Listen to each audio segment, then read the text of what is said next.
The Blast from Our Past Network.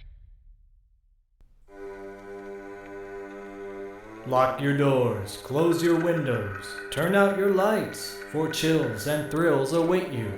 It's time for Podcasting After Dark with your hosts, Corey Stevenson and Zach Schaefer. Stay with a friend, say your prayers as grisly ghouls close in to seal your doom. Tonight's episode, Trespass, starring Bill Paxton, William Sadler, and Ice-T.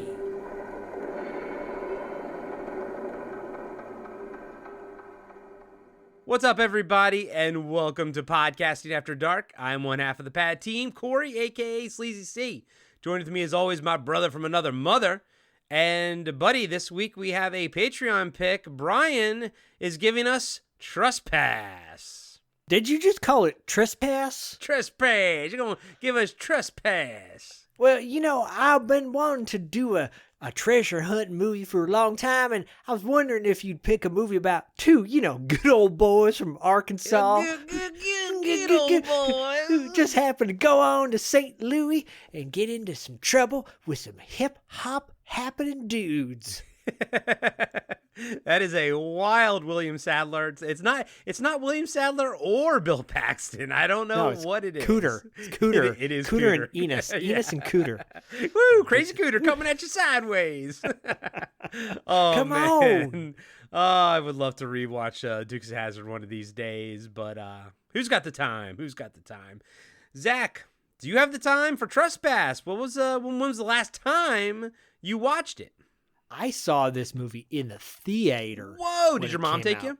Nope. I went with my brother Eric. Shout out to Eric if he ever listens. But yeah, I went to the theater to see Trespass. And back in, when did this movie come out? It came out in 1992. I think it was a Christmas release. It was a Christmas release. It came out after a particular album by one of the actors in this movie. We'll get to that in a minute. But I saw it in the theater. I don't know if I saw it opening day. I feel like I did.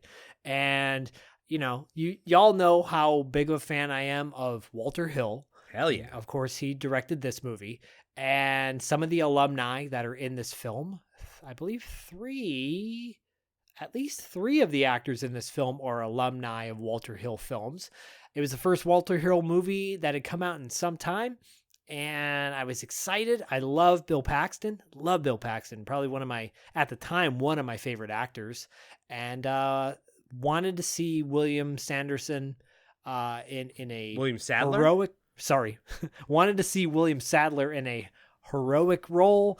And I was sorely disappointed by that particular role that he plays in this movie. But yeah, I saw it when it came out. Okay. Had you watched it since though? This is the first time I've seen it since it came out in theater. Oh, shit. And I was like, part of me was like, oh man, here we go. Brian chose Trespass. That's the thing. That's the beautiful thing about Patreon picks. Y'all can pick whatever you want, and 9 times out of 10, they are knocking out of the park. And every now and then we get one where we're like, that was good, but it wasn't as good as we expected. When Trespass came into our loot and you said this is the one we're doing, I'm like, oh, I haven't seen that movie since opening day in the theater or whenever I saw it. I don't know if I'm going to like this. Spoiler, I was wrong. I loved it. Did you like it when you saw it originally? I think I was like a little... When I saw it originally, I felt the same way that I felt watching it now. It's a little longer than I think it should be. Maybe you could trim close to 10 minutes off this movie and it still is great. I think if you trim 10 minutes off, it's a perfect action movie. So there's like some scenes that are just a little bit extra heavy-handed. But yeah, I remember like thinking it was pretty good. It didn't live up to my Walter Hill expectations. But let's be honest, Streets of Fire, as much as I love that movie and everybody goes, oh my God, yeah, it's so good. There are some slow moments in that too. Same with Southern Comfort. Same with a lot of Walter Hill movies. There's some slug-ish moments. As you know, The Warriors is my all-time favorite movie. And I feel like for me, it's a perfect film. However, there are a couple scenes that go on a little too long, and you're like, he probably could have trimmed that out. Swan with Mercy in the subway, where when they make out, that probably could have been cut out. Little things like that could have been trimmed down. Case in point with this one, 10 minutes. Yeah. Yeah, I think I saw it probably not when it first came out. I think I saw it like in high school, probably maybe around 94, 95. I feel like I watched it around the same time I watched Surviving the Game. I love Surviving the Game, and I think that movie's a little cheesy too, but yeah, this came out around the same time as Surviving the Game, Judgment Night, or, the early 90s. Yeah, And the thrillers of the time, and yeah. And I think like same with you. I think watching this when the first time I saw it, I was like, it didn't have as much action in it as I thought it was going to. Like Same. the action in it that is in it is really cool. But like nothing really stood out to me back then. It wasn't something that I think I would have appreciated. Watching it now, though, I really, really enjoy it. The thing that I like the most about this movie are all the characters. I like the fact that there are no like throwaway characters. Maybe Tiny Lister is the one character that doesn't really get really fleshed out or really too much to do. Funny thing is, he doesn't even die. Like, there's no cannon fodder characters. Like, I like every single one of King James's men. I know you have, we're going to talk about it. I know you had a little bit of an issue with Savon, but I like how Savon, like, I like the angle that he comes at things. And honestly, a lot of times he's right. But like, I like Wiki, I like Luther, I like Moon, I like Raymond. Like, all of these characters felt fleshed out and real, and none of them felt like they were there just to die. Even the few that do die, I'm like, oh, damn, like, that sucks. Like, I like that character, Yeah, no, I agree. Just to jump ahead, like you said, there's not as much action as you would hope. The last, like, 5 minutes of the movie are all action, and that's like the most action you get in the whole movie. It's like the last 5 to 10 minutes of the movie. So you're looking at an hour and a half of a lot of, there's some action moments, but as far as like really intense type stuff, it's more of a drama. I think this is more of a, I would never drama. consider this an action movie ever. No, definitely more of a thriller drama, and this is coming from a director who is kind of been labeled as an action director. You think about all the movies that Walter Hill has made in his career up until this point, and you're looking at 48 Hours, action movie, Red Heat, which if you go back into our archives of a crossover when we did Predator and we interviewed Richard Chavez and we did a 80s Kids Unite or something to do with Schwarzenegger movies. I brought up Predator on that one, and I apologized profusely, saying like, sorry, I chose Red Heat. Sorry, I brought up Red Heat in that episode, and I kept apologizing profusely. I'm sorry I brought up Red Heat. Maybe that's not my pick, because it wasn't as good as I thought it would be. But, he did Extreme Prejudice, which is a great, well, it's hard. I remember it being great. I haven't seen it in a while, but I loved Extreme Prejudice with Nick Nolte, Johnny Handsome. Yeah. Oh, I remember that one. I saw that with my dad back in the day. That's a cool movie with Mickey Rourke. Yeah, One of the last cool movies Mickey Rourke did before his face started turning into not so Johnny Handsome. He kind of looked like Mickey Rourke looks now like he does in Johnny Handsome before he gets the plastic surgery. Yeah. Seriously. But he's done comedies like Brewster's Millions, Streets of Fire, which is an action movie. I love Brewster's Millions as a kid. It blows my mind that he did that. Like, I didn't realize he did that until a few years ago. And I was like, Walter Hill directed Brewster's Millions? That's such a weird, outlier for him. It's so bizarre, but he's kind of, he does occasionally a kind of a different type movie. He did The Driver, which is what Drive is based off of. Right, yeah. Drive is essentially a remake of The Driver. Crossroads, which is a drama with Ralph Macchio playing the blues. That movie I remember being okay. Another 48 Hours was the last movie he did before this. I remember, again, that being okay. Not as good as the original 48 Hours. Definitely not as good. But But Walter Hill's an action guy. So Trespass, again, I'm not pooping on this film.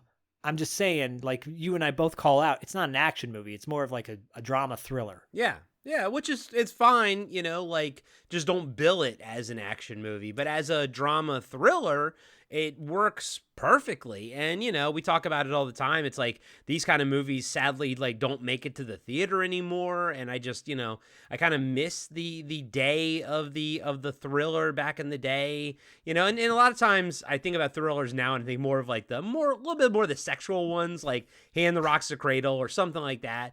But this is also an example of a freaking awesome, just, sort of crime, not really crime, because then I think more like something like Colors or something. So this isn't really like a cops and robber type of movie. It's not really a crime movie. It's just a straight up thriller with some small little action set pieces that are handled very, very well. Yeah. And here's a tricky thing, making a movie like this where no one's really a protagonist. Everyone's an antagonist. Right. Everyone is kind of a villain in their own way. There are some grayish type characters, and those are the ones that end up living at the end of this. But most of the people are kind of villains, and I think it's hard to sell a movie. It's hard to invest in a film when you kind of don't care about all of the people in the movie. You know what I'm saying? Yeah. Yeah, no, I know. It's hard when most of the people you're watching or rooting for are technically the antagonists. Bill Paxton's character of Vince is probably the closest you're going to get to like a pure-hearted, protagonist versus an antagonist, but still, to someone like Bradley, he's an antagonist, Well, so I'd say he's the other protagonist character, Bradley, by Art Evans. And honestly, Bradley is my favorite character in the entire movie. I love me some Bill Paxton. I don't necessarily love Vince in this movie. Sometimes I fall on the side of Don and I'm like, Vince, just man up and like, let's get through this. And at the end of the day, Bradley is the one that I'm rooting for. And spoiler alert, I am so happy that he's the one that kind of gets the win at the end. Yeah, I agree. And just to circle it back really quick to movies that you said, these type of movies don't really go to the theater anymore. No, they're like Netflix movies. I think of or Amazon movies. I think of all those action movies that have just come out recently on Netflix and Crime 101 or whatever. That's a perfect example. Like they go straight to video. These are straight to video movies now. I miss going to the theater to see straight to video type movies in the theater. I wish they would, do that more often. Yeah, and sadly, like, this was supposed to come out during, I think, the summer, and it got pushed because of the Rodney King riots and everything like that was happening in L.A., and originally the movie was supposed to be called Looters, and the head of Universal was like, no, you got to change that now, and they pushed it to Christmas, as one of those alternative, releases to get people in the theater, and it tanked, it bombed, it didn't do shit. So it has all the makings of a perfect cult movie because it had, it didn't make back its budget. It tanked in the theater, but it's freaking awesome. And it's a lot better than it has like sort of any right to be, and everyone in it is great. Yeah, I think it actually is better now, watching it now with a 2026 nostalgic lens where you go, I remember that guy. This literally is a type of movie that you'll spend half of the time saying, I remember that guy. He's from the blah, blah, blah. Like through the whole thing. Every time someone pops up, you go, that guy. It's literally got a cast of that guys in it. It's almost like a John Carpenter film where it's just ensemble cast members. Like, I know like we all love Bill Paxton, but I never picture him as a leading man, No, he's not a leading man. And I know I'm even right now trying to think of a movie where he is like the leading man in the film, and I'm having a hard time thinking about it. William Sadler, as much as you and I both love him, as awesome as he was in Demon Knight, which will come after this, he's still not like a leading man. He's still, plays Death and Bill and Ted's Bogus Journey and stuff like that. And even in Demon Knight, he's still a part of an ensemble. You can almost say that Jada Pinkett Smith is more of supposedly the main character of that movie than William Sadler is. So you have this movie here that it feels like a Carpenter film. Everyone, And also in the fact that like everyone feels fleshed out, every character feels valuable to the story. Like I said, there's no throwaway characters. Maybe at the very least, maybe Tiny Lister, his character Cletus is, but at the same time, it's also funny that he doesn't die. Like you would think that the throwaway cannon fodder character would die eventually, but he doesn't. No. And before anybody gives us a 1-star rating and says, "Whoa, they don't know shit about movies," hold on. When I said Bill Paxton's not a leading man actor, I don't necessarily view him that way, even though he has been the lead in many movies.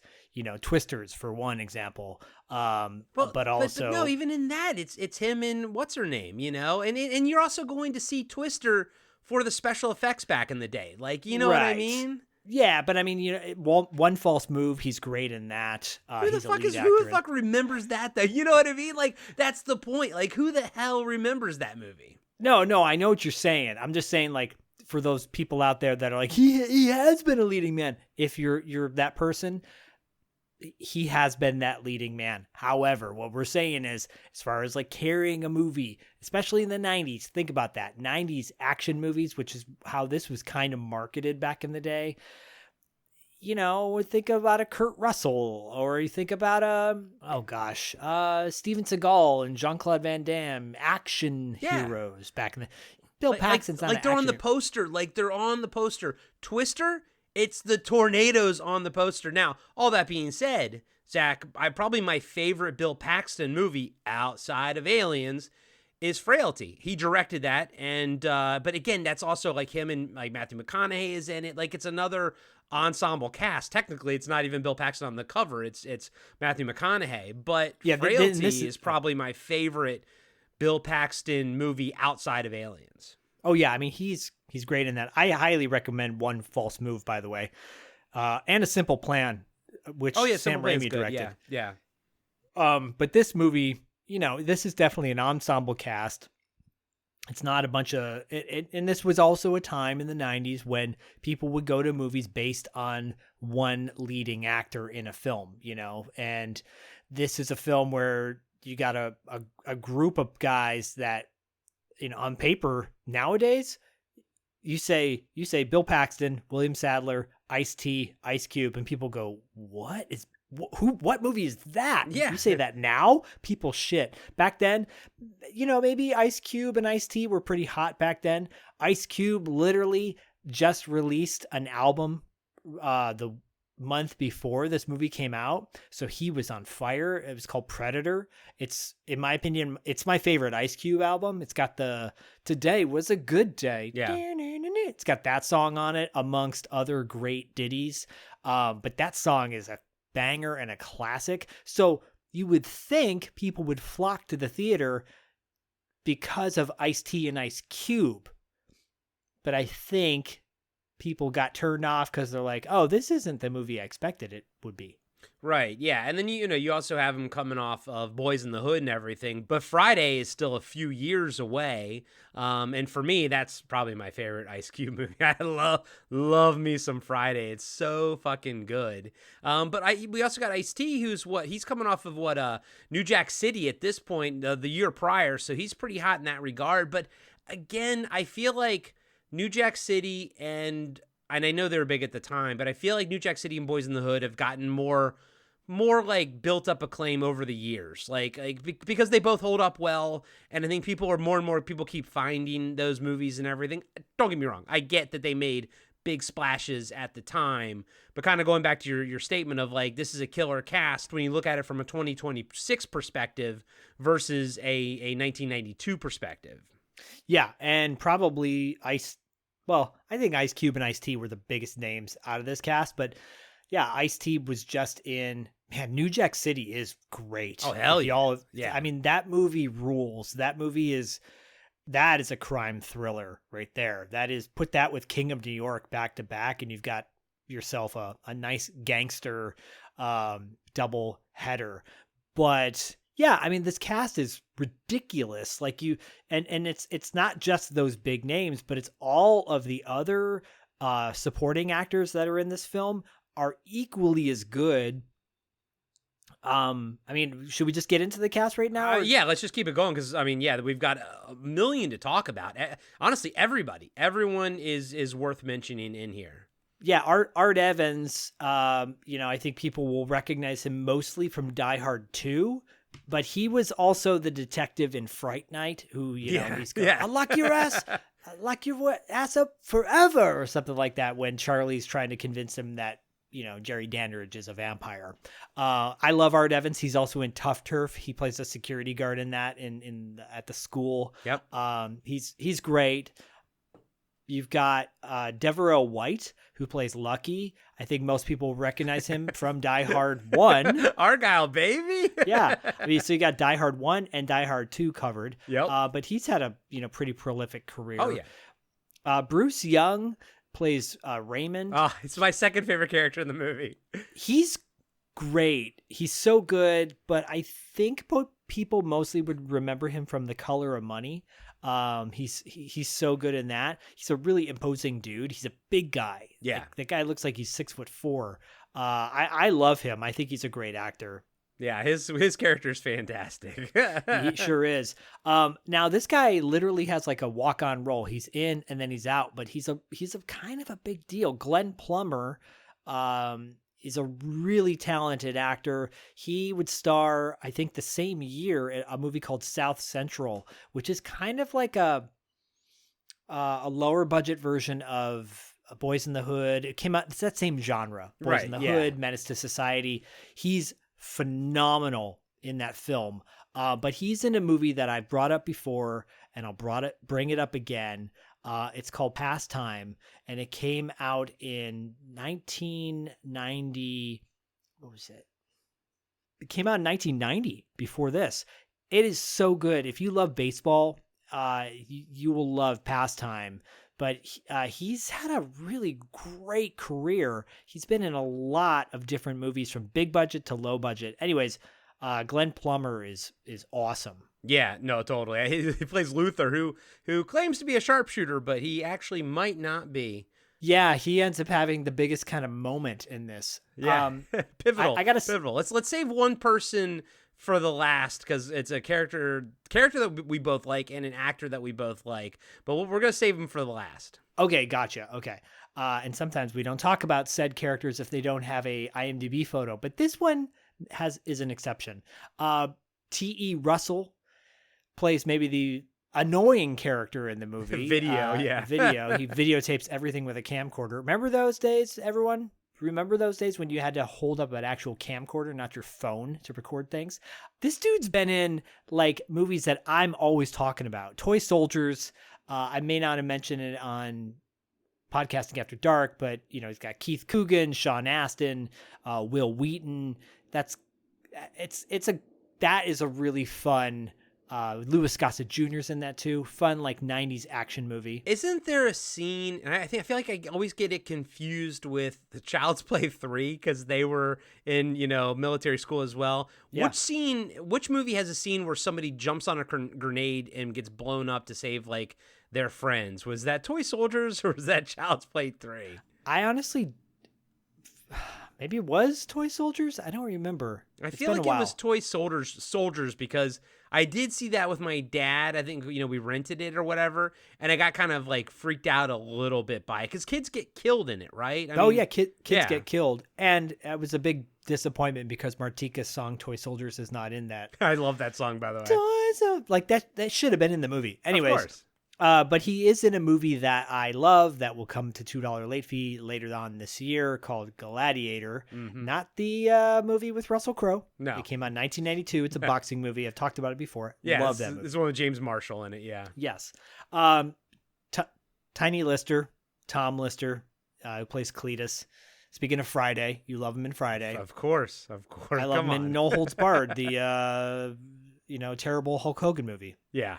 And he's probably, it's sad because he's kind of got the least to do in this movie, but still his character is absolutely essential though. Agreed. Absolutely essential. John Toles Bay plays Goose. This dude has been in So many great movies. Waterworld. Yeah, and Out for Justice, which is one of the last really good Steven Seagal movies. Steven Seagal, stopped the minute he made the one where he's like the quote like Native American battling Michael Caine with the oil in Alaska.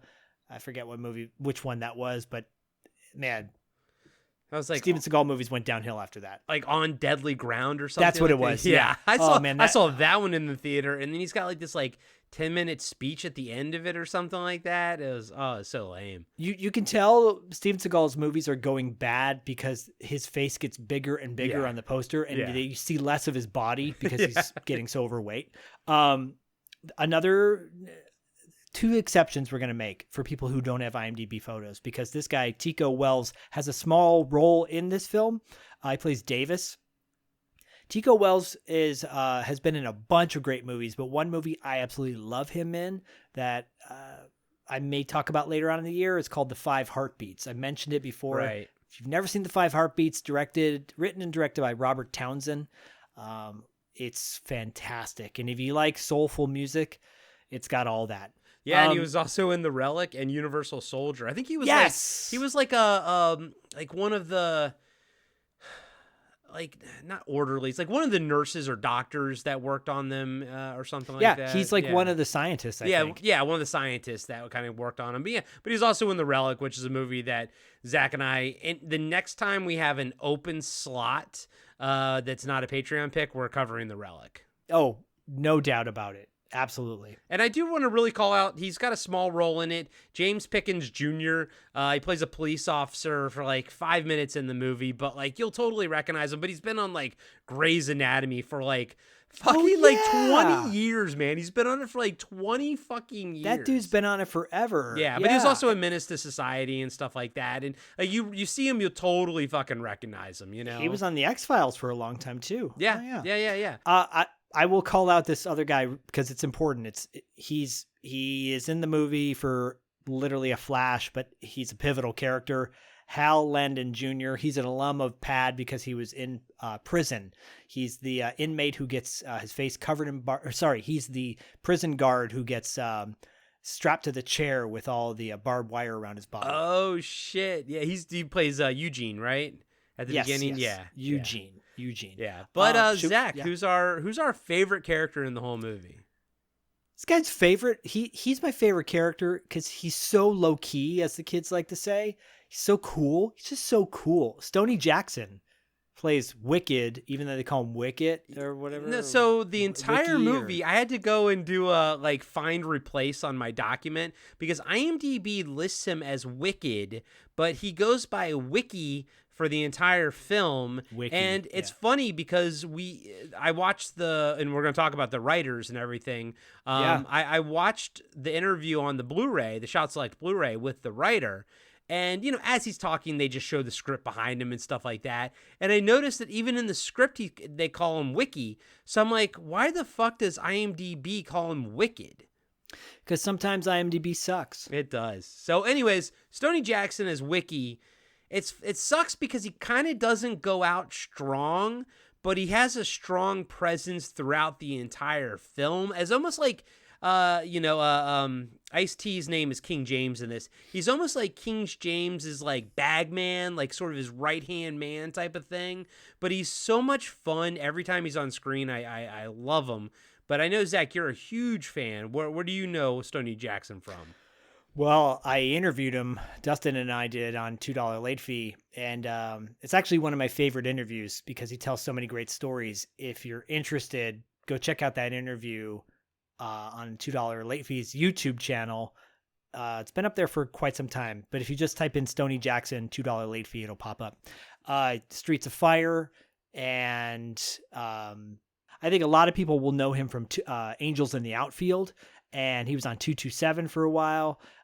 He always plays like a side character, but I think most people will remember him from Streets of Fire because in the movie Streets of Fire, he's part of the band that sings "I Can Dream About You," the Sorrells, right? And everybody for decades, people were like, that guy's he's the singer of the song. That's the guy who sings it. No, it's not. It's a white guy with a perm. Dan Hartman. But yeah, like he sings in the movie I Can Dream About You, but he was in, of course, The Insiders that we covered on TV Obscura. Yep. And absolutely love The Insiders. He was in Michael Jackson's Beat It video. In fact, he was doing the moonwalk maybe before Michael Jackson was doing the moonwalk. He was on The White Shadow. Gosh, The Righteous Apples, which people always trip about. They love that show. Anyways, Stoney Jackson, awesome dude in real life as well. And he's got to get an IMDb photo because come on. Well, it should be Wiki from this movie. Was The Insiders, was that one with Shadow Stevens? No, The Insiders was the Miami Vice ripoff with the great song by Genesis. Oh, Bang Bang Bang. Yeah. That song. Which one was the one with Shadow Stevens that we covered on TV Obscura? It's called Max Monroe. But I want you to look and see who the cast is of Max Monroe because his partner in Max Monroe is Bruce A. Young, who's also in Trespass. There it is. There we go.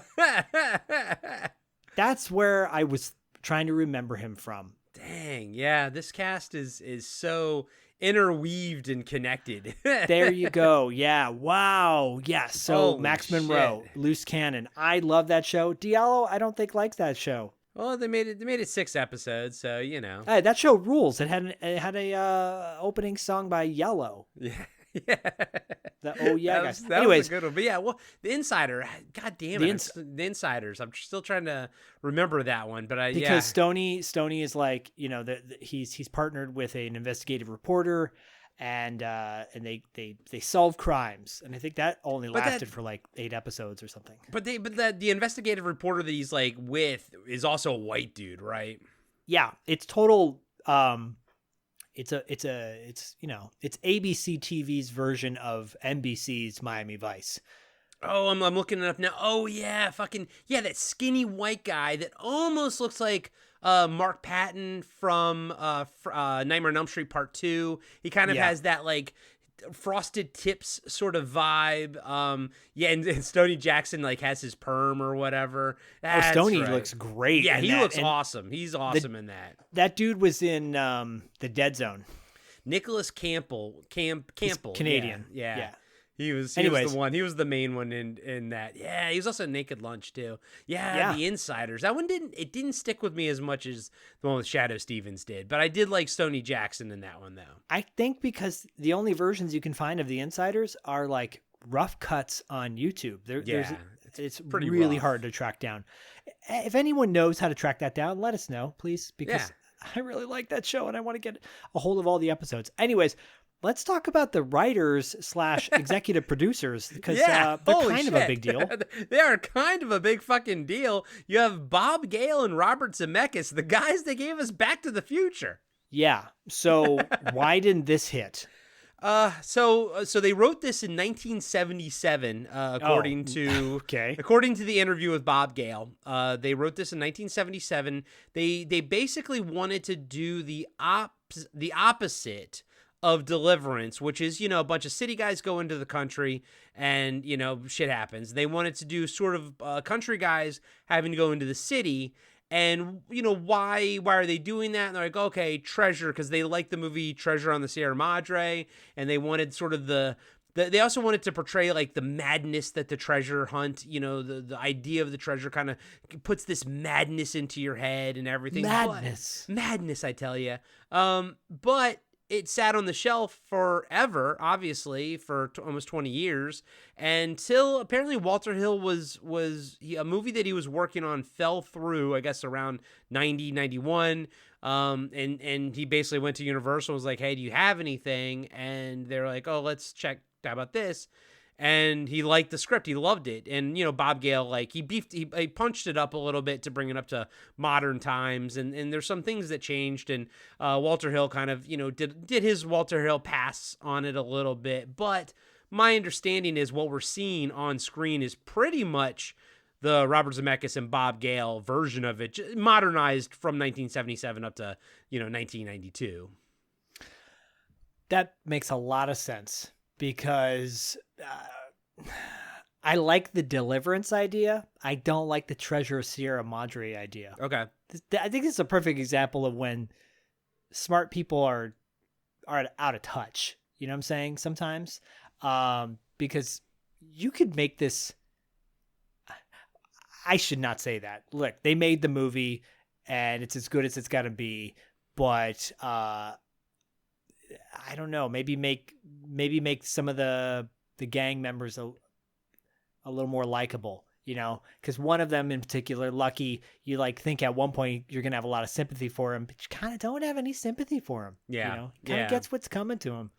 Yeah, but I will say this, Zach, like we've talked about it before, and usually it's in the regards of like Chud and other movies like that, where it's like an urban fantasy is what I think, Yeah, no, I agree. Streets of Fire is absolutely an urban fantasy, and it's even billed that way. Oh, totally. I think, this is a little rough around the edges, but at the end of the day, it's a really fun movie, and I'm so glad that Brian chose it. Everybody out there, if you're not a Patreon member, consider becoming one at patreon.com/podcastingafterdark. We have very affordable tiers, and at the highest tier, you could do what we're doing for Brian, where you choose a movie, we break it down for you, or we do an abbreviated breakdown like we did with The Resurrected with Cam's pick last month. But yeah, this month is Brian's pick with Trespass, and we'll do it as much justice as the good guys and bad guys get in this movie. That's right. All right, buddy. You wanna trespass into this? Let's trespass down in from Arkansas into St. Louis. Crazy cooter coming at you. Yeah.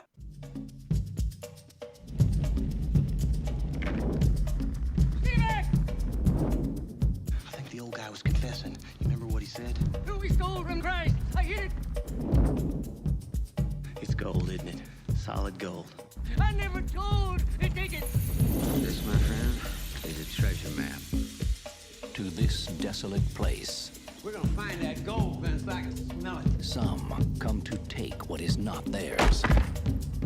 Others to settle a score. He set it up for Saturday. And I want to do it someplace way out where nobody is, off the track.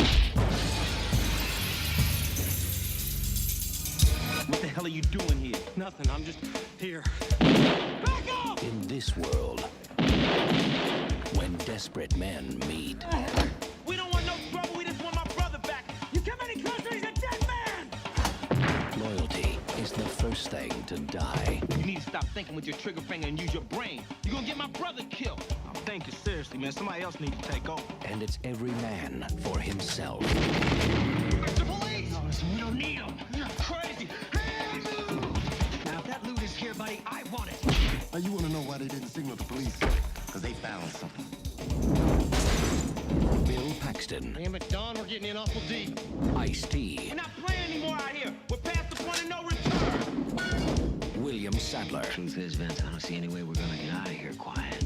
and Ice Cube. It's all about survival. It's all about getting yours. When you cross the line, sometimes there's no way back. What the hell you white boys doing up here anyway? Gold. It's all about gold. Trespass. The movie opens with a drug deal gone wrong. We see it happen via a video recording that King James and his men are watching. He orders Wiki and Savon to set up a meeting with the shooter someplace remote and out of the way so they can get revenge. Cut to Fort Smith, Arkansas, and an apartment complex is on fire. As firefighters are putting out the blaze, one of the residents takes a gun and an envelope out of the bottom of their underwear drawer. As Vince and Don bust through the door, the man points the gun at them and tells them to stay back. He then hands them the envelope and tells them he stole from Jesus Christ. He also tells them he hid it on the 5th floor, but never told anyone. The man then yells for Jesus to forgive him and commits suicide by walking into the inferno as Vince and Don watch in horror. Cue the Trespass title card accompanied by an awesome guitar riff, a Walter Hill film. Zach, who is the composer for this film? Ry Cooder. Hello. Ry Cooder is, I don't know if he was an Academy Award winning for Buena Vista Social Club, I believe it was. But Roy Cooter is like a phenomenal blues musician, born in Santa Monica, by the way, here in Santa Monica where I'm at. Yeah, he is ridiculous how good he is. I think he might have won an Academy Award for Buena Vista Social Club. But he's a staple with Walter Hill. He did the music for Last Man Standing, Trespass, Extreme Prejudice, Streets of Fire, Southern Comfort, Johnny Handsome, what else? Crossroads, Brewster's Millions, Paris, Texas, by the way. Oh, great movie. Yeah, and the soundtrack is what makes it great. The Border, which is a really cool movie with Harvey Keitel and Jack Nicholson. If you want to see, well, it's kind of timely. Corrupt border agent decides to clean up his act when an impoverished woman's baby is put up for sale on the black market. Yeah, go watch The Border if you guys want to see like a gritty, old school movie. But also Southern Comfort. He did the soundtrack for that. The Long Riders. Like the guy he's a phenom. He's going to be 79 this year, by the way.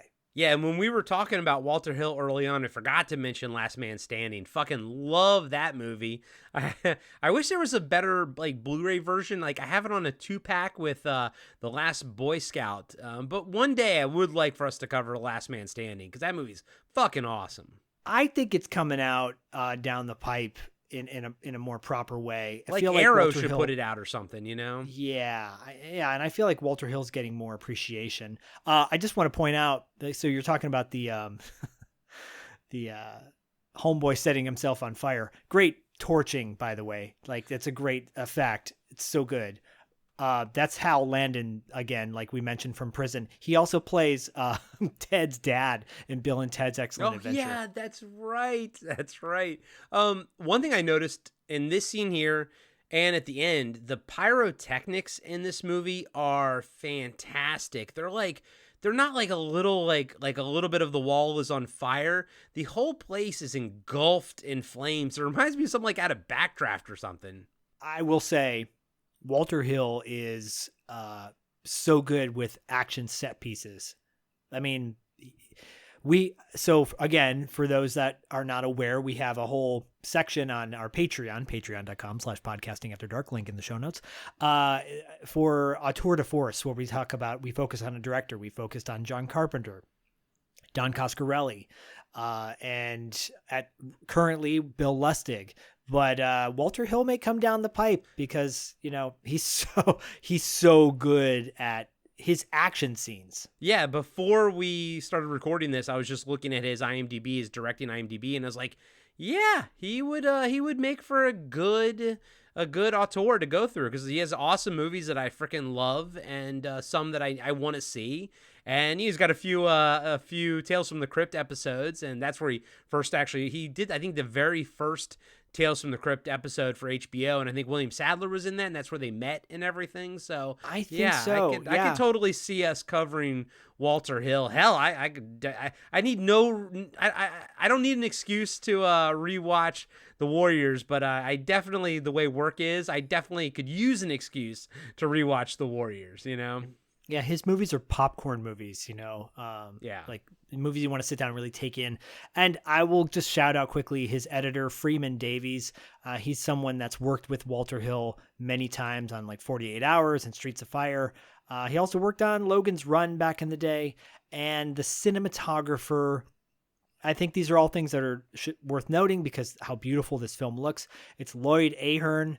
Lloyd Ahern is a cinematographer who's worked on Deep Rising, baby. I mean, Deep Rising, Supernova, which is also a Walter Hill film, Last Man Standing, Wild Bill, Walter Hill, Alien Nation Dark Horizon, which is the TV movie that Jonathan London was talking about on our 80s Kids Unite.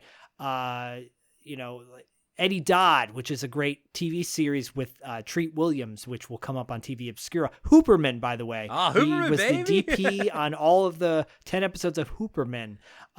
Dude, the Replacement Killers. Remember that with Chow Yun-Fat? Yeah. I mean, like, the guy is established. So, especially doing action-y type of stuff. So it works well for this. Yes. Yes. Okay, back to the action. Yes. And we should have mentioned earlier, Vince is Bill Paxton and Don is William Sadler. So Just say Redneck 1 and Redneck 2. Right. They're firefighters, by the way. Yeah.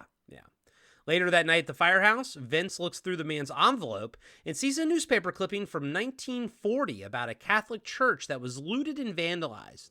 The fortune and religious artifacts on loan from Europe was never recovered. He also finds a solid gold cross wrapped in a handkerchief as proof. Vince immediately tells Don what he found and shows him the gold cross. Vince thinks they just solved a 50-year-old crime, but Don thinks they hit payday because this, my friend, is a treasure map, as he holds up a drawing.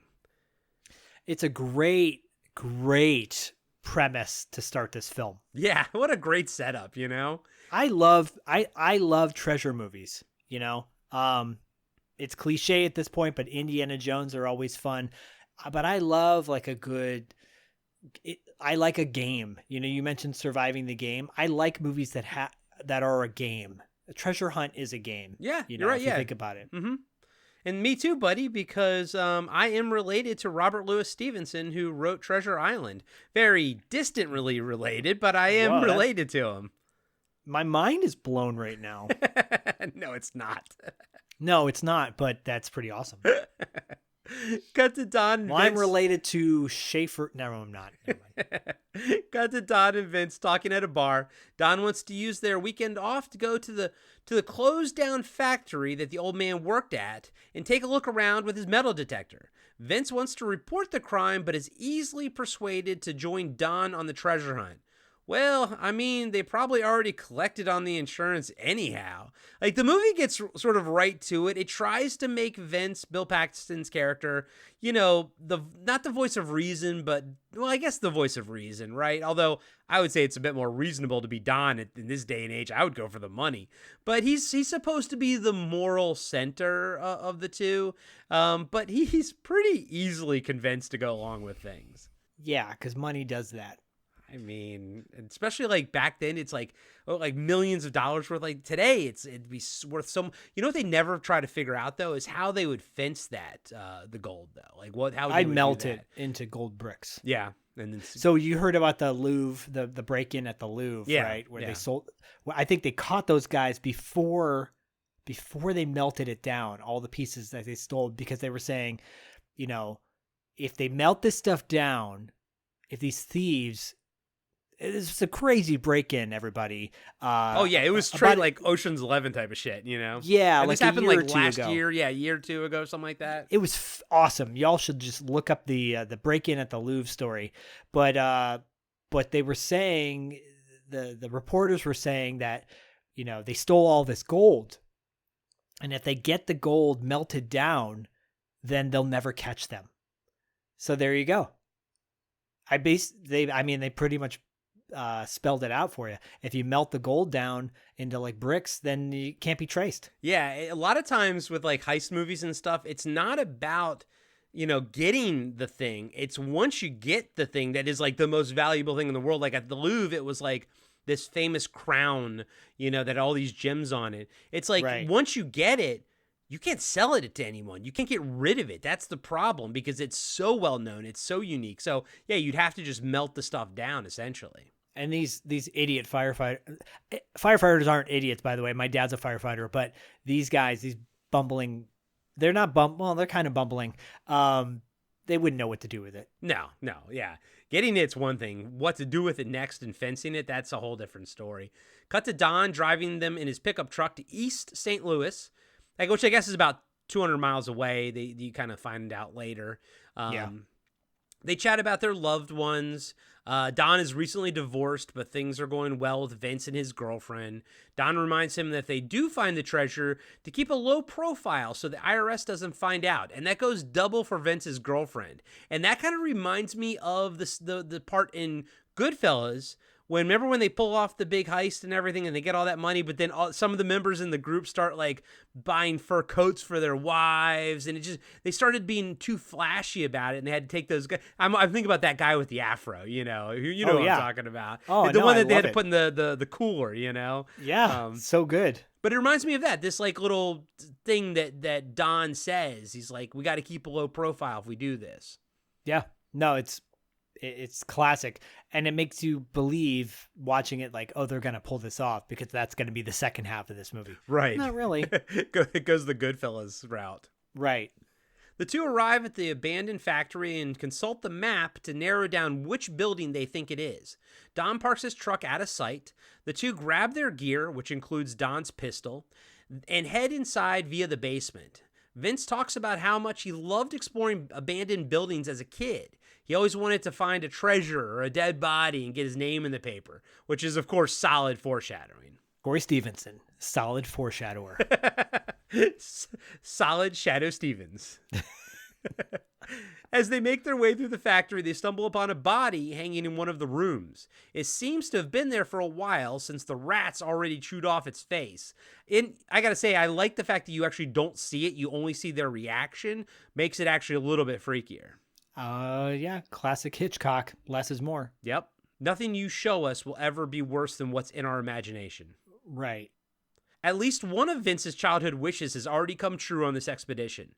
The men note that the hanging body has their shoes on the wrong feet before they move deeper into the abandoned factory. So apparently, Zach, they shot the interiors, I think, in Atlanta, in a factory they found in Atlanta, and then the exteriors in Tennessee. So they'd have to kind of go back and forth. They did a couple months here, do all the interiors, and they'd go do a couple months somewhere else. But it's all supposed to take place in winter, and in the original script, it's supposed to be snowing heavily during, throughout it. Although I do appreciate that you can see their breath and everything in the movie. I would have liked it more if it was in the snow. Oh, dude, I would like every movie more if they were in the snow. And it would have been perfect for Christmas, but they didn't know that, so. Right, yeah, they didn't. So they're moving deeper into the abandoned factory. As they do, we see them being watched by someone in the building. We later find out it's an older homeless man named Bradley, my favorite character in the fucking movie. Don and Vince eventually make it to the room where they believe the gold is hidden. They close the door behind them and bolt it shut. Don even says it has old-fashioned security and shows Vince the peep slot. The two men consult the map and use the metal detector to look for the gold. They quickly get a hit and tear up the flooring, but only to find metal pipes. So, Zach, the first time I watched this, I kind of didn't understand, but, in this factory, this is supposed to be, an apartment in the factory for, I guess, the workers who, live and work in the same place, essentially? I guess, yeah. And so Eugene was just one of those guys. Yeah. That must suck to live and work in a factory. Congratulations, you're hired. Oh, great. And you're going to be living here from now on. What? So that means you can work from 8 a.m. until 9 p.m. every single day. Right. Yeah, anyway, solid setup. Everything's going by pretty quickly so far. Yeah. No complaints. Hey everybody, Corey here. I just want to let you know that we'll be right back after these short messages. Hey everybody, I'm Tim. And I'm Dean. And we're the hosts of Talking Back. We're a retro-based podcast covering movies, comics, video games, and more. Check us out every Monday where we hit the rewind button and dig into some of our favorite content from the past. We like to keep things fun, lighthearted, and informative. Do you feel like you need more nostalgia in your life? Then check out Talking Back. We're available everywhere podcasts are found.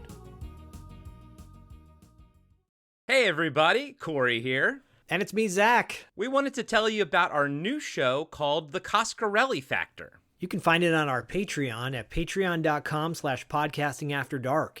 The Coscarelli Factor covers every single film that Don Coscarelli has directed. And some other little bonus features in there too, like maybe the music videos he directed as well. That's right. You can find all the episodes under the Auteur de Force tier on our Patreon page. Like Zach said, that's patreon.com/podcastingafterdark. And if you sign up today, you will get access to the complete Carpenter Factor series, where Zach and I went through every single movie that John Carpenter directed, from Dark Star all the way to, all the way till the end. So sign up today to our Patreon page and you can unlock all kinds of other things as well, like ad-free episodes and our monthly Wrap Up After Dark show. Patreon helps keep the lights on in the podcasting after dark world. It gets pretty dark out there at night, and all your support keeps us from getting too scared. And thank you to everyone who's signed up to our Patreon page. We really appreciate it. And as always, we'll catch you on the dark side. And now, back to the show. Outside, we see Goose, the guy that's being set up, and Lucky, King James's brother, pull up in Goose's little Suzuki-type truck. This is a complaint coming. Okay, they spot Don's man-type truck, and Goose asks Lucky who it belongs to. Lucky has no idea. Suzuki sidekicks suck. Like that it's a sidekick. Is that what that is? Yeah, it's called a Suzuki sidekick. Kelly Preston drove it in this movie called Run with Patrick Dempsey. I literally was just talking about that movie the other night with this guy, Chris Mayak, who was on $2 Late Fee recently. Yeah. You know who drives Suzuki sidekicks? The same people who drive convertible cabriolets. Yeah, not badass gangsters. No, or the Mazda Miata. And he even has like those neon green like windshield wiper blades or something. No, it's so. It was never cool. It didn't fit. All those cars I just listed, they were never cool. The Cabriolet, the convertible, the Mazda Miata, and the Suzuki Sidekick. Dude, Miata fans, people love their Miatas. By the way, that's like it's like a click. Yeah, but you know what? That's for people who can't afford a real sports car. I know, but they do the little wink because I think Miatas are the only pop-up lights that you can do them separately. You know what I mean? So they do their little wink at each other. Yeah. Why? No, I don't know, man. I don't know. I just want my left light on. What? Why? And that's why you see so many of them broken where only one light is up because it broke. That's so stupid. Dude, the Mazda Miata. It's like Quicksilver, the action figure. Only one arm goes up for one wing, but you could push it again for both arms. Maybe I just want one arm, one wing up. Sig Heil? Yeah. Oh, Mazda Miata. No. For people can't afford real sports cars. I never had. Hey, you know what? God bless you. Yeah, you like them. Go for it. Suzuki Sidekick. Suzuki Samurai, you Bensonhurst piece of shit. Suzuki? Who wants to be a sidekick? Oh, God. Yeah, when I saw this, the only time ever in this entire movie where I kind of was like, what? When I saw Goose pull up in that Suzuki Sidekick. What? Really? It's called Suzuki Side Piece. Oh, God. Back inside, Don and Vince are still tearing up the flooring looking for the gold. Vince finds a can of money hidden under a floorboard, but as he's counting the cash, he's attacked by Bradley. As they scuffle on the floor, Don rushes over to save his friend. He pulls Bradley off Vince and holds his pistol to the old man's head. Bradley says that's his cash. That's all he has. He lives in the abandoned factory and has been watching Don and Vince since they arrived.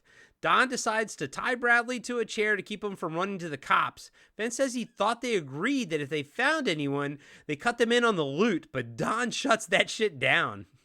Don's intense. We did talk to William Sadler about this movie, by the way, in our interview. We interviewed William Sadler during the pandemic. Ago. Yeah, and he was great, by the way. I wish he we was had so that on fucking videotape. nice. He was so nice. So nice. He played some of his music for us, I believe, or he talked about it. He was recording music. He's a great musician.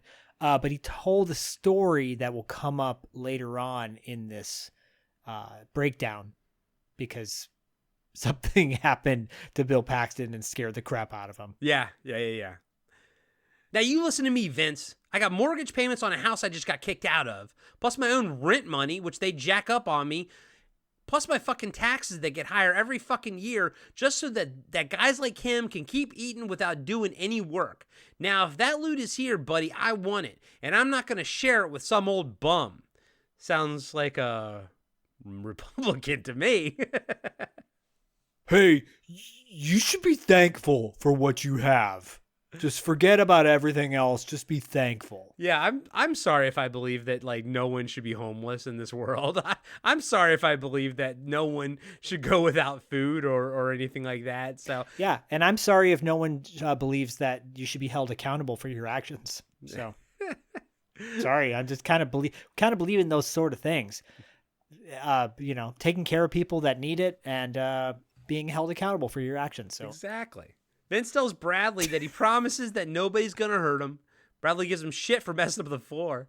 Vince tries to make it up to him by giving him $40. $40? What are you going to give me, a mule too? Fuck you. Yeah, that's a great line. I love it. Meanwhile, white guy writing this line, that's a great line. Yeah. Bob Gale. I love it anytime Bradley says, fuck you. Yeah, he's great. So the emphasis on it, it's awesome. Bradley does take the money though, because he is homeless after all. Oh, what does Evil Ed say in Fright Night? Far be it from me to turn down a fool's money. Well, Zach, also too, keep in mind, I just do use the old inflation calculator, which I do enjoy doing when it comes to movies. $40 back in 1992 is the equivalent of almost $100 now. Wow. Yeah. So, that's not nothing. Buys a lot of pair of socks. Apparently that's a thing. Like unhoused homeless people, like socks are a hot commodity. I imagine socks and drugs are probably the two hottest commodities. That gets covered in this, by the way. If you want a tutorial on how to make heroin, stay tuned. Oh yeah, I never knew that I wanted to know how, but now I know. Y'all gonna know how to make heroin. Coming up on Trespass, starring Corey Stevenson, related to Robert Louis Stevenson. Zach Schaefer, no relation to anybody. Just then, patreon.com/podcasting after dark. Thanks, Brian. Just then, Vince and Don hear people in the factory. Don gags Bradley, and they quietly look through a peep slot and see Goose and Lucky walking up the stairs to the roof. Lucky has a leg brace and is struggling with the stairs. Don tells Vince to stay put while he goes to investigate. He quickly follows Goose and Lucky up to the roof. Back in the room, Vince asks Bradley if there's anyone else living in the building. Bradley just sits there. Like how Vince goes, come on, shake your head yes or no. Shit, I gave you $40. Bradley looks at him and mumbles, fuck you, through the gag. Bill Paxton, by the way, he seems like such a likable, like nice guy. Yeah. And I think maybe that helps. It helps the Vince character a little bit more than if you had somebody else in the role. I think a lot of him being the moral center of the duo is based on Bill Paxton, just the human being. Yeah. And I just have to say this now on our whole Paxton rant earlier. I love Bill Paxton in every single thing he does. However, I don't like it when he's a bad guy. I just, he was in a movie called Vertical Limit, a climbing movie with Chris O'Donnell. Oh, yeah. Robin Tooney. Tooney. I never saw it, but yeah, I remember that. I'm like, though. Come on, don't make him the bad guy. Is he the bad guy? Yeah. Don't make him the bad guy. And I think it was like that, and another movie came out. It was all that post cliffhanger era, where mountain climbing action movies were a big deal. Yeah. Go see K2 with Michael Biehn. That movie's fantastic. Coming out on Blu-ray and 4K from Kino. Oh, okay. Yeah, again, I didn't watch Vertical Limit and I didn't watch K2, although I've heard good things about K2. K2's great. It's a drama. Okay. All right. You get the idea of what Michael Biehn would have been like if he was cast as Peter Parker. Oh, interesting. That's cool. In my opinion. That's very cool. Back on the roof, Lucky and Goose meet up with King James bagman Wiki. As a joke, Lucky tells Goose that his brother keeps his stash in a ventilation shaft nearby. When Goose reaches in, a mousetrap snaps down on his fingers. That's funny. He punches Lucky and stomps his knee brace for the indiscretion. Wiki pulls his gun out and tells Goose to chill. And dude, Stoney Jackson, Wiki, he's got a cool suit on. He oozes cool. Even the way, like, there's a couple times when he loses it a little bit, like he breaks that coolness. But throughout most of this movie, he's pretty cool and collected. And I really like that. I'm here for that. He's got his eyeliner on, makes him look like kind of mysterious. And he's got his like hair pulled back, like it's slicked back into a ponytail. Yeah, he's really badass. I'm telling you guys, don't miss the boat on Stoney Jackson. He's good stuff. Yeah, I almost wish his character had more to do in this movie. Yeah, me too. But he's a good supporting actor. He really I think he doesn't outshine Ice-T, but he makes Ice-T look better being in his presence. Yes, he does what you want. I was gonna say he's like the Bob the Goon from Batman with Joker, but it's not. It's not the same because Bob the Goon's not that cool. But in that role, he's doing it right. Stoney Jackson is doing it right because his coolness by association makes King James cooler because you're like, oh, if King James can have enough coolness to tell this guy what to do, like Stoney Jackson could have easily been the main character boss of it. He could have been King James, but I like how it plays out, and it makes Stoney Jackson's character of Wiki a little bit more interesting. Yeah, and as you're talking, I'm like, it's hard to do that with acting in movies where you're like, oh man, this guy should have been the lead. It's easier to do that in bands. So I think of he's a good Richie Sambora to Ice-T's John Bon Jovi. Richie Sambora made Bon Jovi. Yeah. But Bon Jovi is the front man. David Lee Roth is the front man to Van Halen, but Eddie Van Halen is really the guy he's the cool factor to it. He brings the oomph. I mean, in A New Hope, Grand Moff Tarkin is technically, Peter Cushing is technically the main bad guy. Darth Vader is the second in charge. Darth Vader's the Wiki to Grand Moff Tarkin's King James. But you want to see want to see more of Darth Vader. Yeah. There you go. It always comes back to Star Wars. Sure. I'm glad he wasn't wearing a backpack. Fuck you. Glad he wasn't wearing a backpack. What kind of idiot wears a Old Navy backpack? You know who does? Annie, little Annie, little orphan that? Annie. Oh, little orphan Annie. I never thought about that. That's funny. You just got there? Yeah, literally. I'm so proud of myself. I'm proud of you, buddy. Thanks. Just then, King James, Savon, and Cletus, played by Tiny Lister, drops down from their hiding spot. Lucky walks over to his brother, and Wiki relieves Goose of his gun. King James tells Goose that they saw him murder one of their business partners the other night. Their boy Video caught it all on tape. Downstairs on the 5th floor, we see Vince looking out the window, wondering what's going on and where Don is. He walks out into the main stairwell and looks up at the skylights in the ceiling. Back on the roof, Goose feigns ignorance, but King James lays him out. Goose pleads his case, but King James tells Cletus to show him the bottom of his shoes. They have metal cleats on the bottom. Savon threatens to have Cletus stomp Goose with them. And by the way, I always like somebody, a bad guy with a gimmick. So the fact that Tiny Lister has these cleats on, and it actually comes into the story too, but I think it's still a cool little gimmick. I wish you saw him use it. I know it's a cool gimmick. It's kind of silly too, though. He's got cleats on. That's why it's called Cletus. But he's so big that if he did stomp you with those, that would suck. It would be funny though if he got his feet stuck in something. He's like, right? Yeah. God damn it. Yeah. There's not really a lot of that kind of humor in this movie. Did you ever run track in school with cleats? No, I was fat kid. Oh, that's right. Sorry. Did you ever watch people run track? You can unscrew the cleat part of it, right? The metal out, yeah. And screw in longer ones, depending on what kind of track you run on. Oh, I didn't realize they were, depending on what you're doing with it. I thought it was so cool. You had these Nike cleats and to unscrew them oh, look at that. It's like a bullet.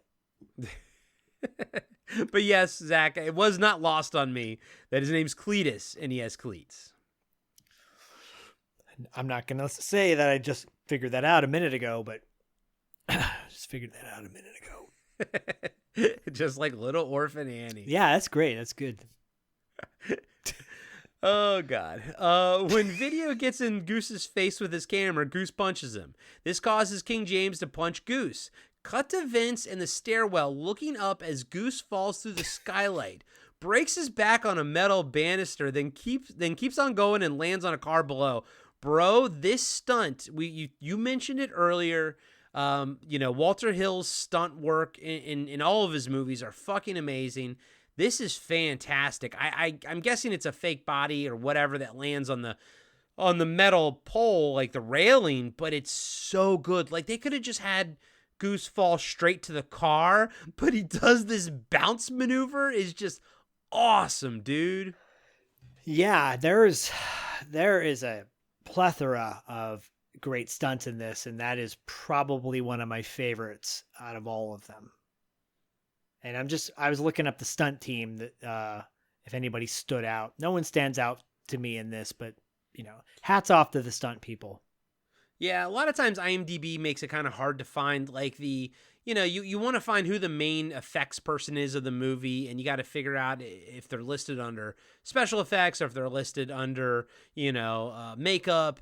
And then a lot of times the person that's the head of the department is like halfway down, like in the middle of it. And, we had that with last episode with The Resurrected, where the guy who was like the main effects guy that the Blu-ray talked about and everything, like you had to search for him to find it. So like when it's not like a singular role, like director or an actor, a character or something like that, IMDb sometimes makes it a little bit more difficult to discern who kind of had the main role in that job. Yeah. I mean, this guy's Alan Graff is credited as stunt coordinator, so I'll give him the credit for that. And it looks like he's worked on some other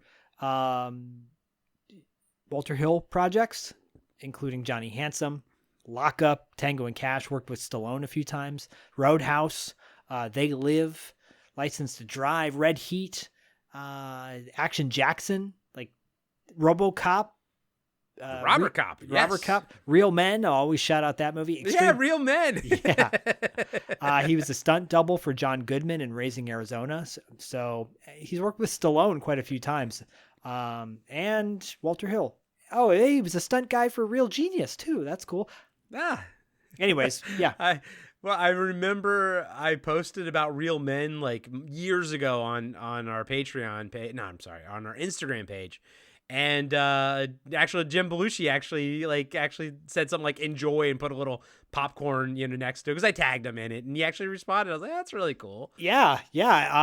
That's funny. I think I tagged him when I made a birthday post for you potentially. It might have been, maybe not. I'm trying to remember now. Anyways, I had a person impersonating his daughter reach out to me and say that she loved the post. So interesting. Yeah. Pretend to be his daughter. Anyways, really quickly, Corey, before you go any further, I just want to point out that Stoney Jackson and Bill Paxton are both alums of Walter Hill. They were both in Streets of Fire together. Where was Bill Paxton in Streets of Fire? It's been a while. I think I watched it during quarantine. I absolutely loved it and adored it, but I'm way overdue for another rewatch, and that was, I think, the first time I ever saw it. I don't remember him in it. He's the bartender at the bar, and he's got a big pompadour and like gap between his teeth, and at the end he's got a rifle. He mounts up with all the locals who take on the gang. At the end. That's right. When she's singing the Fire Inc. songs, and everything. Yeah. Oh man, I have that poster in here of it where she's standing there holding the mic, and she has like such a strong pose too. She sure does. I do want to point out that IMDb, another reason IMDb sucks, because in their little trivia section they mentioned that Bill Paxton and William Sadler both were in Streets of Fire together. That's not the case. It's Bill Paxton and Stoney Jackson. That's not right, because I think he met Walter Hill, kind of first worked with William Sadler on that Tales from the Crypt episode. Yeah, which you mentioned as well. So yeah, stupid, fucking wrong. Back inside, King James, Wiki, and Cletus. Whoops, hold on. Oh, and William Sadler was in Die Hard 2 with Art Evans. Oh, of course. Oh yeah. Oh, that goes without saying. Vince looks up and sees King James and his men looking down at him. They run downstairs and confront Vince.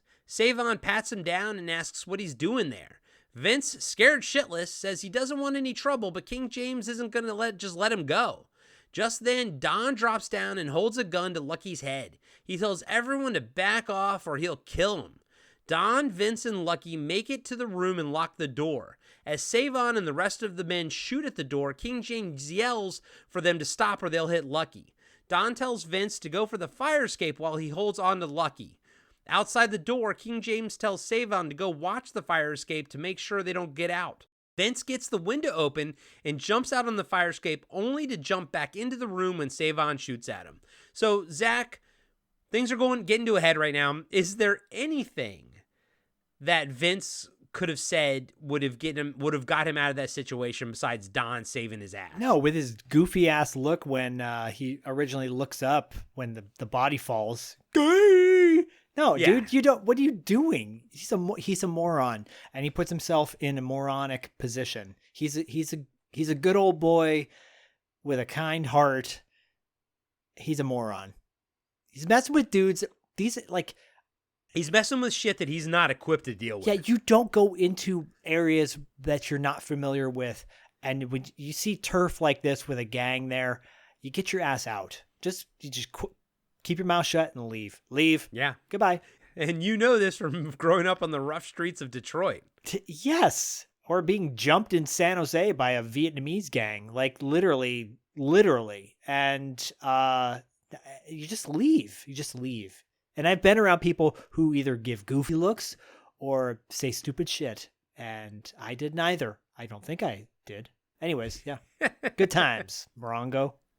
And I do like how, I like how much King James loves his brother Lucky. And you even find out later that they're not even blood related, but he's been looking out for him his entire life, essentially. I like this connection. Again, it's another thing that makes the King James and his men don't feel like cookie cutter villains. No, they don't. But I will say the one thing that I would have changed, and it would have made, in my opinion, a much more impactful emotional connection, is make Lucky diabetic instead of a heroin addict. Oh, and that would have put a time limit on something, Yeah, because what do they do instead? They make him a heroin addict. Got no sympathy for him because he's clearly addicted. It sucks to be addicted, but it's like you would have more sympathy if he's a diabetic.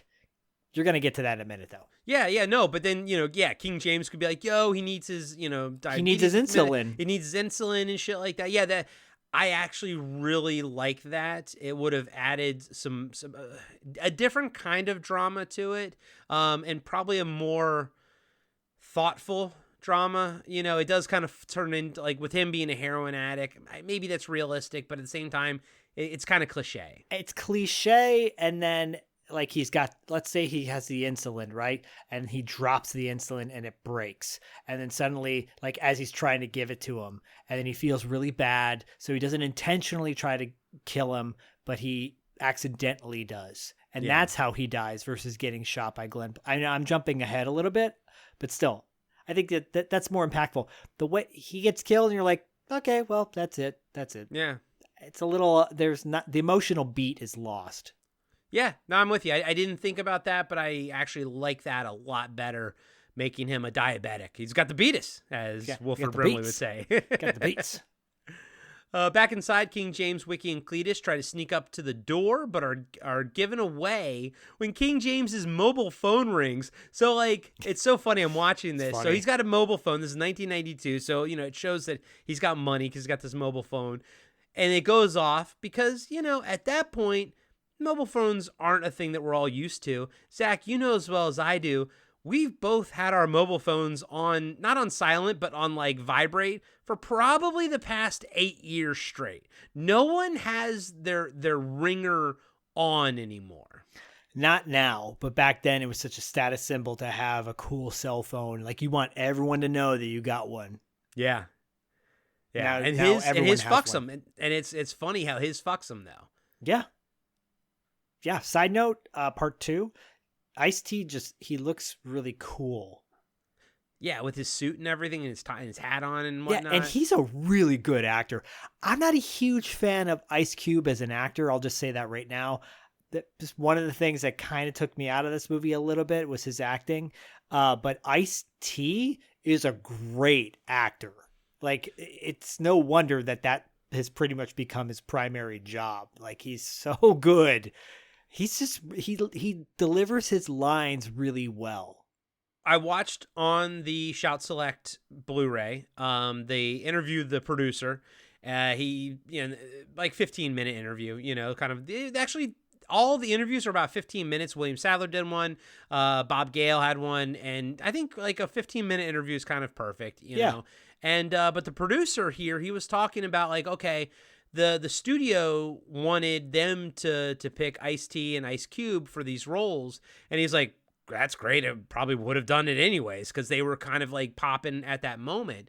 And they're like, well, but it was sort of common knowledge around town that they don't like each other. And he's like, that's weird because they actually came in together. So it's kind of like this sort of fake built up beef type of thing. So he's like, they came in together. They always hung out together, but they basically took the job because they're like, when they came in to read or whatever, talk to Walter Hill, and all they wanted to do was talk about the Warriors. They're like, we want to know about the Warriors. Of course and they like, did. that was why they came in, because they were both huge fucking fans of the Warriors. And apparently on set, almost everybody on set, no one went back to their trailers. Everyone kind of stayed on set and was like, they all kind of viewed it as a, like, learning, like a school type of thing, like film school. They would ask, Walter Hill questions about what lens are you using and stuff. Like, they were all like engaged in making the film, and they were very interested in the craft of filmmaking. That's really cool. I mean, Walter Hill is definitely considered, A-list as far as like underground cult people. Like, if you know. Yeah. I would say he's top tier cult director. Yeah. That's cool. And apparently the whole beef with like hip hop artists, yeah, it's all fabricated. Not all of it, but a lot of it is. A lot of it is, yeah. And apparently the producer was Walter Hill's assistant on The Warriors, and once Ice-T and Ice Cube found that out, then they loved him too. They were just like, oh my God. So yeah, apparently The Warriors was a big film for them. Oh, that's cool. That's cool.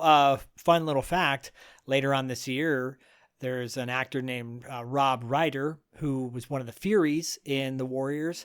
He wrote a book about his experiences in the Warriors. He's also one of the punk gang members too. Yeah. He's like the hunky punk. Yeah, he's the hunky punk. He's actually got a pretty cool backstory. He's going to be in studio with me for $2 late fee later on this year. We'll talk a little bit more Warriors. Oh, cool. We met him at Pasadena Comic-Con a couple weeks ago, so you're going to book him for an interview. That's awesome. Yeah. He wants to come in studio and shoot the shit about his career. Very cool, man. That's freaking awesome. Look forward to listening to that one. So King James's mobile phone rings, kind of alerts Vince and Don. Don opens the peep slot and fires a couple rounds, causing them to back off. King James sends Cletus downstairs to get rid of Goose's body and grab the M16 from the trunk and bring it back. He then calls out to Don to ask if Lucky is okay. Don tells Lucky to answer him. Then Don tells Vince to go check Lucky's fanny pack. He does, and he finds his heroin kit. King James tells Wiki to use Savon's phone to call Luther, Moon, and Davis and get their asses over here. Also call Raymond and tell him to bring his heavy artillery. Everybody calls Raymond. Yeah. Everybody loves Raymond. Oh, that's what... Never mind. Is that the joke you were trying to make? Damn it. Yep, and you made it. Yes. Yeah, well, you set me up, buddy. It's all good. Stupid backpacks in Star Wars. Stupid Orphan Annie. Little Orphan Annie. Back in the room, Don and Vince tie Lucky to the door and yell out to King James that if they try shooting through the door, they'll hit him. And if they try kicking the door open, it'll rip his arms out of their sockets. I mean, it's some quick goat thinking on Don's part. It's almost like he's got an evil mind. I mean, Don is an evil character, but you still like, it's believable. Yeah. He gets there's a moment coming up where he goes real evil on Vince, and you're like, man, you're a dick. But up until this point, I'm like, I don't have an issue with his dickiness. Yeah. He's almost got like an older brother kind of dick vibe to him. Yeah. He's just one of those guys who's just like, in it for the money and ruthless. But that's what this is about. But I mean, like, at this point, now they're kind of like stuck in this room. And the first time I watched this way back in the day, I don't really remember the experience too much.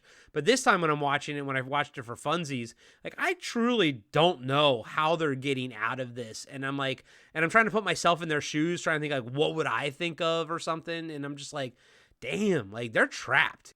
Shouldn't have trespassed. Everybody's trespassing here, technically. Everybody calls Raymond.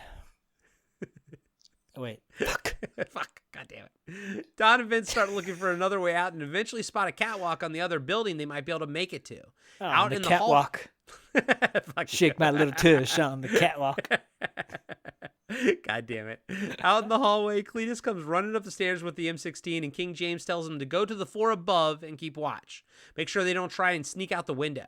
Back in the room, Don and Vince use a piece of wood to make a bridge out the window to the catwalk to shake their on the little tush. catwalk. Shake that little tush on the catwalk. Vince slowly makes his way outside, but it has to quickly jump back into the room when Cletus shoots the wooden plank from above. Vince says, "Fuck that plan." Hearing the shots, King James yells to Lucky if they're still alive. Lucky confirms and says there are 3 of them before Don gags the poor kid. King James says all he wants is his brother. Vince believes him, but Don says the moment they give him Lucky, they're dead meat. And of course they are. So damn lucky. Why does he think there's 3 of them? Because he saw Bradley? Yes. Okay. Because, Bradley's... Well, Bradley's tied to a chair and gagged, though. But I think... he's not wrong. Or is it just all white people look the same and, there was a scuffle and he, thought he saw another one? It's like 8 white people in here. It's like goddamn 8 of them. This is like, I keep seeing this one. They all look the same because they actually do look very similar. Yeah, there's 2 white guys. They got like that hair. That white guy hair? Yeah, I kind of have it. You got white guy hair. I do. It's like that white guy hair. Where it's like it's kind of parted in the middle a little bit. Like a white guy. Yeah. Fucking white guy. Look like that guy on Felicity. Not Jared Leto, but no, that's Felicity. I was thinking of My So-Called Life. Yeah, but he had that white guy hair too, I think. I think he did. Goddamn white guy hair. Outside, Luther, Moon, and Davis roll up and are greeted by Savon and Wiki. Vince says they're screwed. King James catches the reinforcements up on the situation. Luther asks if they're cops. Hell no. They just asked for cops. Now, if you want cops, you can't be cops. Back in the room, Don and Vince desperately try to pry the bars off the windows to no avail. As they do, they see Raymond arrive, looking fly as fuck, dude. Everybody loves Raymond. Got it. Yes. Dude, he's got like this aqua blue hat and jacket and suit on. He is straight pimping. He sure is. I love that dude. The fact that he was in that This is the Shadow Stevens show, right? Yeah. Max, whatever it's called. Max Monroe, right? Yeah, Max Monroe. There you go. God damn it. It's, you know what it is? It's because Shadow Stevens has such a cool name. You know why that show didn't work? Shadow Stevens has such a cool name, but then the name of the show sucks. So you're almost like, just call it Shadow Stevens. They should just call it, yeah. His name is cool enough as it is. Yeah. God, I love that show. Didn't Shadow Stevens start out as like a DJ or something like that? Yeah. And then he was the voice of Hollywood Squares. Oh, really? Yeah. Okay. White guy hair. Bradley, still tied to the chair but no longer gagged, starts laughing. He says he finally figured out how they're getting out of here. In body bags. Get him a body bag. Sorry. Nailed it. Outside, Raymond pops his trunk and everyone gets excited by the firepower he's brought with him. Luther grabs a sniper rifle because he says he was a sharpshooter in the army. He might have lied about that. Yeah. And Savon grabs a machine gun. Raymond asks King James what the plan is. King James says they want cops, we give them cops. And grabs a police hat from his trunk and puts it on Wiki's head. Everyone laughs and says, "Hello, officer friend." Wiki says, "How are you?" And that like super white, like Dave Chappelle voice. So good. Dude, so good. I loved it. I loved Wiki. I loved Stoney Jackson's face when he says, like, "How are you?" Stoney Jackson told a story once about this belt that he had. He was like so excited about this belt, and Mindy Cohen, from Facts of Life. Yeah. She like asked, they were at a club together and she asked if she could see it and like try it on. And then she took off and he never got the belt back. No. She stole the belt. No, Mindy Cohen, come on. Yeah, Mindy Cohen stole his belt. That bitch. How are you? How are you? Oh, I popped hard for that. Back in the room, Don and Vince divide up the remaining bullets so whoever has the gun can reload. And there's the script of this, the writing. I love all the little details like this. Like this moment here where Don divides the bullets and gives both of them. You know, he's like, okay, no matter who has the gun, somebody can reload, because he's like, I don't know what the fuck's going to happen. Someone's going to lose the gun. Someone's going to have to pick up the gun. Right. Little details like that is like really for me what makes the movie like excel. I agree. Good. Vince thinks if they wait long enough, the cops will show up. Don knows that ain't happening. Vince asks Bradley if they bust through the floor, can they get out from down there? Bradley says, fuck you. Yeah, I love that. Oh, God, he's so good. Outside, we see Savon and Luther go up to the 5th floor of the adjacent building so they can try and shoot Don and Vince through the window. Back in the room, Vince and Don listen to Cletus walk around above them. They can hear his metal cleats on the floor. Video calls Savon, and Savon tells him they're in position. Video relays this to King James, who says that all this bullshit over Goose is stupid. He just wants his brother back. Video says he heard they aren't even related. King James says he's been taking care of Lucky his whole life. Now it's time to put the plan in action. Raymond uses a bullhorn to simulate a police siren and yells, "You there, stop, police, freeze." He kind of chuckles to himself and laughs. Wiki chases Davis down and pretends to arrest him. Vince runs to the window and starts yelling for the cop and waving his arms. As he turns around to yell for Don, Luther fires and misses. Dude, how awesome is that shot where, like, it happens right there by Bill Paxton? So I think this is the story that William Sadler tells, or it might be another scene coming up, but they really shot through the window. Yes. So, and he tells this actually on the Blu-ray as well. Oh, I thought it was exclusive for us. Oh, well.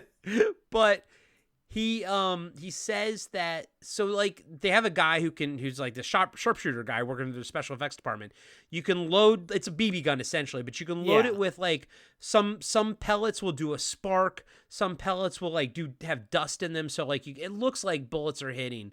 But like, you know, and then some pellets can be a little bit heavier and can break glass, especially if it's like they used, you know, candy glass or whatever it is, you know, so it's easier to break. So yes, when Bill Paxton moves away, he literally shoots right through it, you know, at an angle where he's not going to hit the actor, but he still shoots right through it. And the reaction of Bill Paxton going back to it, and the bullet hole is right where his head would have been. It's perfect. Yeah, it's great. You all rewatch that scene. Yeah, it's really fucking cool. Don tackles Vince, and Savon and Luther light up the room. Bradley screams and falls over in his chair to dodge the hail of bullets. While everyone is shooting, Davis makes his way up the fire escape to try to jump them, but Don sees him and shoots him through the window, and Davis falls to his death. Another awesome stunt, because he's hooked up in the wires, the electrical wires, and they're all sparking and everything. Yeah, it's a great stunt. Camera's like sort of from above, and he never hits the ground, but if he did, he's like heading right for like rubble, like bricks and stuff like that. Like you could tell that the stunt person would not survive that. Oh no. And the location is great. Like, yeah, it all looks dangerous. Yeah. It all looks painful. White guy hair. You know who has good white guy hair is Richard Gere. Oh yeah, he's got great white guy hair. Great white guy hair. So does Richard Grieco. Oh yeah, great white guy hair. All the Richards. Oh, Richard yeah. Chavez, he's still got great white guy Oh hair. yeah, he's got great white guy hair. He's looking good. It was great seeing him a couple weeks ago. Yeah. Hey, Richard, you got great white guy hair. Oh, you guys, well. I love that dude. He's my new dad. He just doesn't know it. When the coast is clear, Don and Vince go back into the room and sit Bradley up as he gives them an epic verbal beating. Downstairs, King James is giving Savon a verbal beating as well. He says Savon and Luther got Davis killed. Savon says, okay, we fucked up, but you fucked up too. Ain't none of your shit worked all day. King James orders Moon to clean up Davis's body while Savon goes to the room below Don and Vince to make sure they don't sneak out any other way. King James tells him to be cool or he's going to get them all killed. Savon shoots back, I don't know how. I ain't the leader. Oh, sick burn. So is this when you don't like starting to not like Ice Cube? I don't know. It's just his delivery. It's just a little bit like it just feels forced, you know? I don't know. Like I feel like his lines were I don't know. There's just something about like I like Ice Cube a lot. Like, and I had his Predator album and I was like, this is good. You know, this is so good. I just don't like him in this role. So when you saw this in the theater, were you excited to see Ice Cube and Ice-T and as much as Bill Paxton? Well, the poster looks really intense. And then there is a level of intensity, but it just doesn't vibe. And it's funny because Ice Cube kind of like, to me, acts the same in every movie. Yes. And so it's like, it's dependent on the movie that he's in, whether it warrants the Ice Cube acting, you know? Right. Like his, like that over the top, what was he in 22 Jump Street or 21 Jump Street? He's both of them. It's perfect in that. He's great playing in the angry black captain. He's playing the cliche, and he knows it. And that's what works about the movie because he's aware of what's happening to him. You know. Yeah, something bugs me about him in this, but yeah, it is what it is. It is what it is. It is white guy hair. white guy hair. I don't know. I feel like. Okay, yeah, you got Ice-T and Ice Cube in this. I feel like they should be, maybe it's their dynamic. I don't want them to play off. I want them to be on the same page with each other. That's right, you don't want them to be button heads. Yeah, that seems a little obvious to me. Okay. And maybe that's why they started the whole thing. Oh, they didn't get along when they met each other, to create the tension and people go, ooh, is that going to be replicated on screen? It just seems it's an obvious way to go. That's what it is. Look at it. It took me 20 some odd years, 30, almost 40. Wait, 1992, over 40 years to figure out. That's what it is. It's them. They should have been on the same side, not against each other. 35 years. 33 years. 92. It's 35. 4. White guy hair. White guy hair. White guy brains. White guy brain. Math. My God, white guy math. Yeah, like same team. Interesting how like if Stoney Jackson, if Ice Cube was cast in Stoney Jackson's role, you know, as Wiki, how that would have been different. But give him, or like he doesn't have to be such a strong, like big lead, and you know, it's almost like they're like, well, we got to make him. It's Ice Cube. He's on the same level as Ice-T. We got to give him a big role. Like, no, you don't. You still make him more of a supporting actor. Make Ice-T the lead. Yeah. Anyways, white guy hair. White guy hair. It is what it is. Backpacks in another dimension. Upstairs, Don practices running up and jumping to the catwalk across the way, while Vince uses the metal detector to look for Cletus's shoes on the floor above them. Downstairs, King James tells Raymond to look for Don in Vince's car. I got time to play army with you trigger-happy motherfuckers. I got business to take care of. I love how he delivered that line so much. He's great.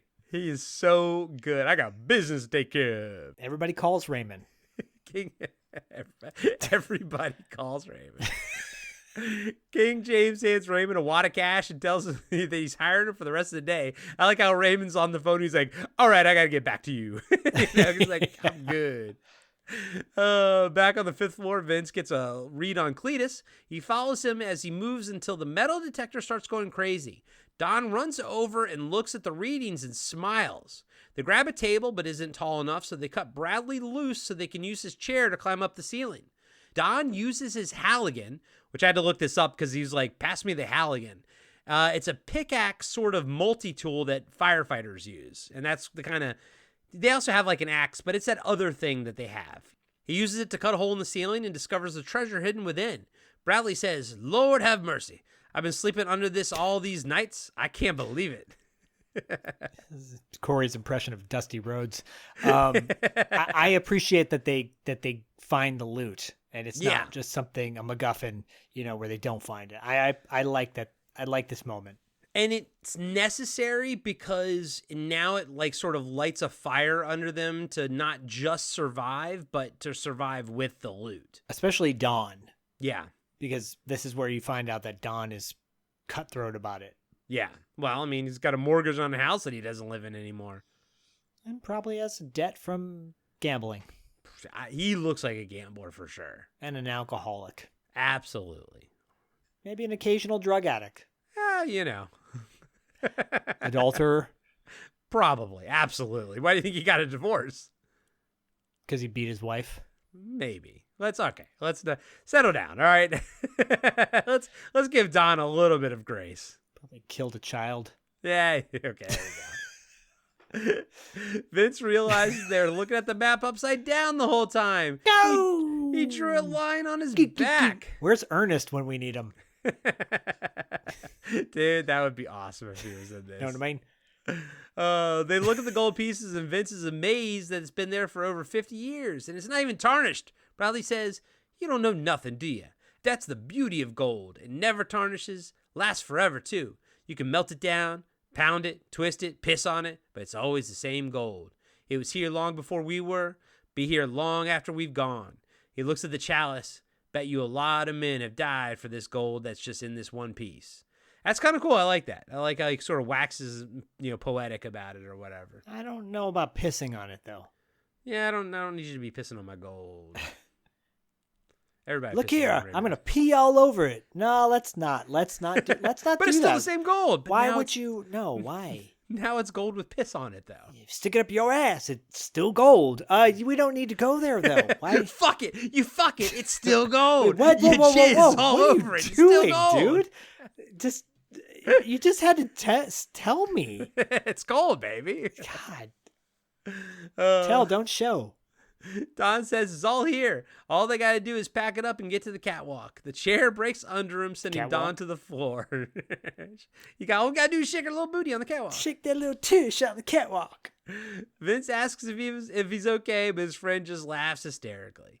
Below them, Savon and Moon wonder what's so funny. Savon aims his gun at the ceiling, but Moon points his gun at Savon's head. Moon reminds Savon that he ain't the boss and King James said no shooting. Dude, I gotta say, I think Savon has got the right idea every single time, because if he knew right where they were, right above them, he probably could have taken out one of them by shooting through there. He's the more logical character. Well, because he doesn't love Lucky the way obviously King James does. He just wants to kill everybody and get out.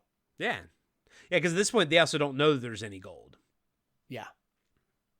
Yeah, I don't think he wants to spend his entire day at an abandoned, warehouse. No. Let's go backpack shopping for his son Annie. For his little orphan Annie. Yeah. Just then, Lucky starts struggling against the ropes. Vince takes the gag out and asks him what's wrong. Lucky says he's sick. Bradley says that he needs his dope. Lucky says that it's their gold because it's their territory. It's fucked up that the only time white people come down here is to rip them off. Vince says they aren't trying to rip anyone off. They're just trying to get ahead like everybody else. Lucky says if they hand over the gold, his brother will let him go. Don says he's talking out of his ass and for Vince to gag him again. The movie does try to throw in, commentary on society. Yeah, but you can, this is a little insignificant. Right. It's like they could have skipped this. I do like how right now Bradley is now just a part of the group. Yeah. Well, Lucky wasn't wrong. Mm-mm. So damn lucky. That's a Dave Matthews song. Oh, fucking Dave Matthews. Monkey said monkey do, yeah. Talk about white guy. Talk about white guy music. And a tripping belly. God. Put a little handle in his hand. Thought it was a candy. God damn it. Oh, Dave Matthews. On the floor below, Dave Matthews does not have white guy hair, though. He's got a different kind of white guy hair. He's got John Kleinbell hair. Or lack thereof. Oh, John Kleinbell. Whatever happened to that guy? Not so lucky. On the floor below, Savon walks over to the window and shoots out the beams, holding the fire escape up, causing it to collapse. Now, I love how he shoots it, though. How's that go again? That's like when Tony Todd in Night of the Living Dead remake makes his machine gun sound. Like, what? That fucking sound lives rent free in my head. Oh, rest in peace, Tony Todd. Big rips. King James bursts in and tells Savon to cut the cowboy crap. Savon tells him he just shot the catwalk. On the catwalk. Shake that little tush on the catwalk. He just shot it Fred out. said Fred, y'all. Come on. I know, of course. Everybody knows. You don't need to have your imaginary battle with your imaginary fucking haters. Those fucking guys. This guy, and he did not have white guy hair because he had shaved hair. No, it was just bald boys. It was. So now they can't escape. Upstairs, Vince asks Bradley if anyone like him lives around here. He says a fella named Thomas used to live here. Real sad fella. No family. Never could get his shoes on right. So now you know who that guy hanging was. Oh, Tommy Two Tones. Cut to a quick scene of King James monologuing into a video camera about the philosophy of the street. Zach, this is the scene I would cut completely. Yeah, There's like these two back-to-back scenes where it's like this little quick scene of, it's like Savon talking to Wiki about like how King James, he thinks he owns the street. No one can own the street. He like has this like real strong quick little monologue, but like they cut to Wiki just being like, why are you unloading this on me? You know? Yeah, exactly. But then King James makes more sense because he's like talking to Video, who's videotaping it. Right. And so it makes more sense why there's this like sort of monologue happening, but it's nothing we haven't heard before. It's basically all he's saying is, you know, yeah, everything's crazy, but the moment you think that it's not crazy is when you're crazy. Like, you have to understand everything's crazy. This is like a solid like 2 minutes that is, it only just serves as like a time jump essentially, like to fill in. Yep, it's a waste of time. Yeah, and it takes me out because it almost feels like they're not their characters anymore. They are now Ice Cube and Ice-T. You know what it kind of felt like, dude? Remember that movie JCVD with Jean-Claude Van Damme where there's that monologue and like 2/3 of the way through the movie, he actually literally talks to the camera and everything and gets on like a crane. It felt like a lesser version of that. Yeah. And that was that was more intentional than this. Right. This just felt like filler. Right, exactly. Back upstairs, Don and Vince are taking inventory of the gold they've recovered and trying to figure out how they're going to make it out alive. They figure might as well let Bradley go. Bradley says that's no good, they'll kill him too. But if he can get them out, will they split it with him? Don agrees to a three-way split if they can make it out alive and with the treasure. Bradley says there's a chimney behind the wall, they just have to burst through it to get to it. Burst through the wall, that is. So now Bradley's fully in with them.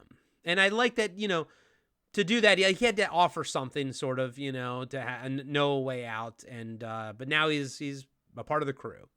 Yeah, like, it's all good. I don't have a problem with it. But he just kind of suddenly, he went from being gagged and tied up, or not gagged, but like tied up. Yeah, tied up and gagged, yeah. To now suddenly, like, now he's part of the team. And it's, like, part of me is like, okay, that's cool. But then part of me goes, that happened awfully fast. Or Bradley let it go awfully quickly. That's what it was, yeah. Yeah, you think he'd still be sort of pissed off at him. Yeah. But maybe that gold that you can piss on and shove up your ass. You said it. He wants to micturate upon it, so... Outside, we see Raymond driving around looking for Don's vehicle, and he finally finds it. Raymond slashes the tires, destroys the CB radio, and finds the article about the stolen gold in the gloves compartment. Up on the 5th floor, Don and Vince burst through the wall and inspect the chimney. There's a ladder that they can use to get up to the roof. Outside, as Raymond is driving back to King James and his men, he gets pulled over by the actual cops. Vince tries to yell for them, but Don stops them with force and reminds them that they have $1 million worth of gold that'll just be taken away if the police become involved. Vince says, fuck the gold, but Don pulls his gun and tells him, you know, not to fuck this up for him. I want that gold.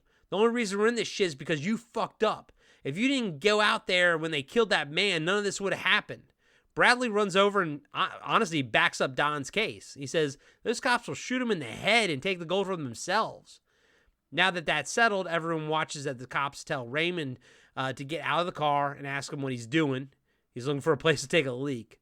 The police eventually get called away and the situation is diffused, but Savon is left wondering why Don and Vince didn't try signaling them. So basically that fight with Don and Vince, William Sadler accidentally backhanded Bill Paxton at one point and clocked him for real.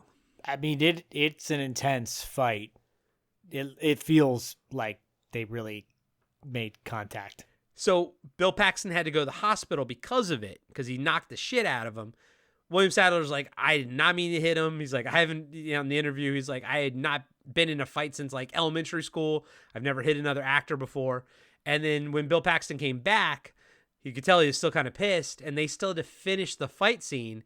And that part included when Bill Paxton kind of knees him in the nuts and everything. So before they did the fight scene, William Sadler went over to the stunt guy. He was like, hey, can you hook me up with a cup, just in case? Wow. And he says, sure enough, he said Bill Paxton on the fourth take got a solid hit on his nuts. He's like, thank God I had the cup there. But he goes, but after that, they were good. Like, I think Bill Paxton just had to kind of work it out, Wow. Yeah. I got kicked in the nuts once with a cup on, and I still felt hurts. It. Yeah, Oh, yeah. It still hurts. Like, I remember just all this water rushing out of my mouth. You finally threw up. I think I did. Wow. Yeah. I mean, it still hurts, man. It still fucking hurts. Damn. Oh, actors. Yeah, actors.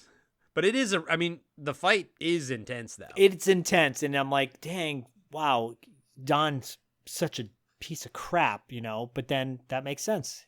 He wants his gold. He needs it, baby. Got that mortgage. Everybody loves gold. Got that, murder that he has to cover up. Alcoholism, drug addiction. Pederast. Yeah. He has to go door to door telling everybody about it.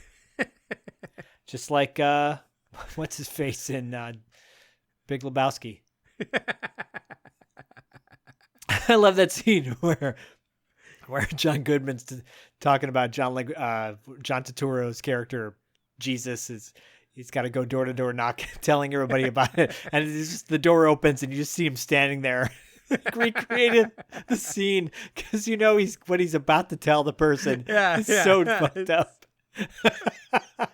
I love that movie, man. God, I love that movie so much. Y'all want us to break that movie down? Want us to break down Big Lebowski? You can do That'd that. Be wild. Sign up to patreon.com/podcasting after dark at the highest tier. Become an executive producer of the show, and we will break down a movie for you, like The Big Lebowski. The funny thing is, a movie we did break down, anytime the word pederast, I always think of Fletch, though. Because I think it was the first time I ever heard that word before. Yeah, me too. Oh, and it's Fletch, so. God damn it. Was that Aaron Gilmer who chose that? No, I she chose Bachelor Party. That was us. I think it's just you. Yeah, it was just your pick. Oh, yeah, that's right. Yeah, but no, Aaron did choose Bachelor Party, and that movie is great. It's my second favorite Tom Hanks movie after The Burbs. I just showed Bodie The Burbs the other night. Oh, did you? That's odd. Yeah. Did he like it? I think he did. He was, he kept trying to figure out. He's like, who are the killers? Who are the real killers? And he thought it was Rick Ducommun. Yeah, Ducommun. Whatever, he's dead. So Ducommun. Ducommun.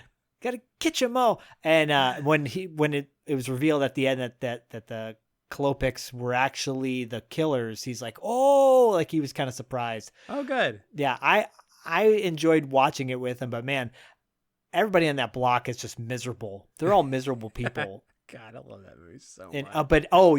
So Bodie's always like, he's the main character. Like he always calls out people like Ted in Stranger Things. He's like, Ted's the main character, like the person that he likes. And Bruce Dern's character, he's like, he's the main character. He's main character. Dude. I go, yeah, he is. He's the best part of the movie. And then he goes, maybe Corey Feldman's the main character. I'm like, no. When he steps on the hole on the fucking porch and drops the fucking cookies. Brownies? Oh my God, so good. And then he gives the brownies to oh God, what's that character's name? Because he makes fun of Hans Christian Andersen. Yeah. He gives them the brownies. Then there's a leaf in the brownies because they fell face down.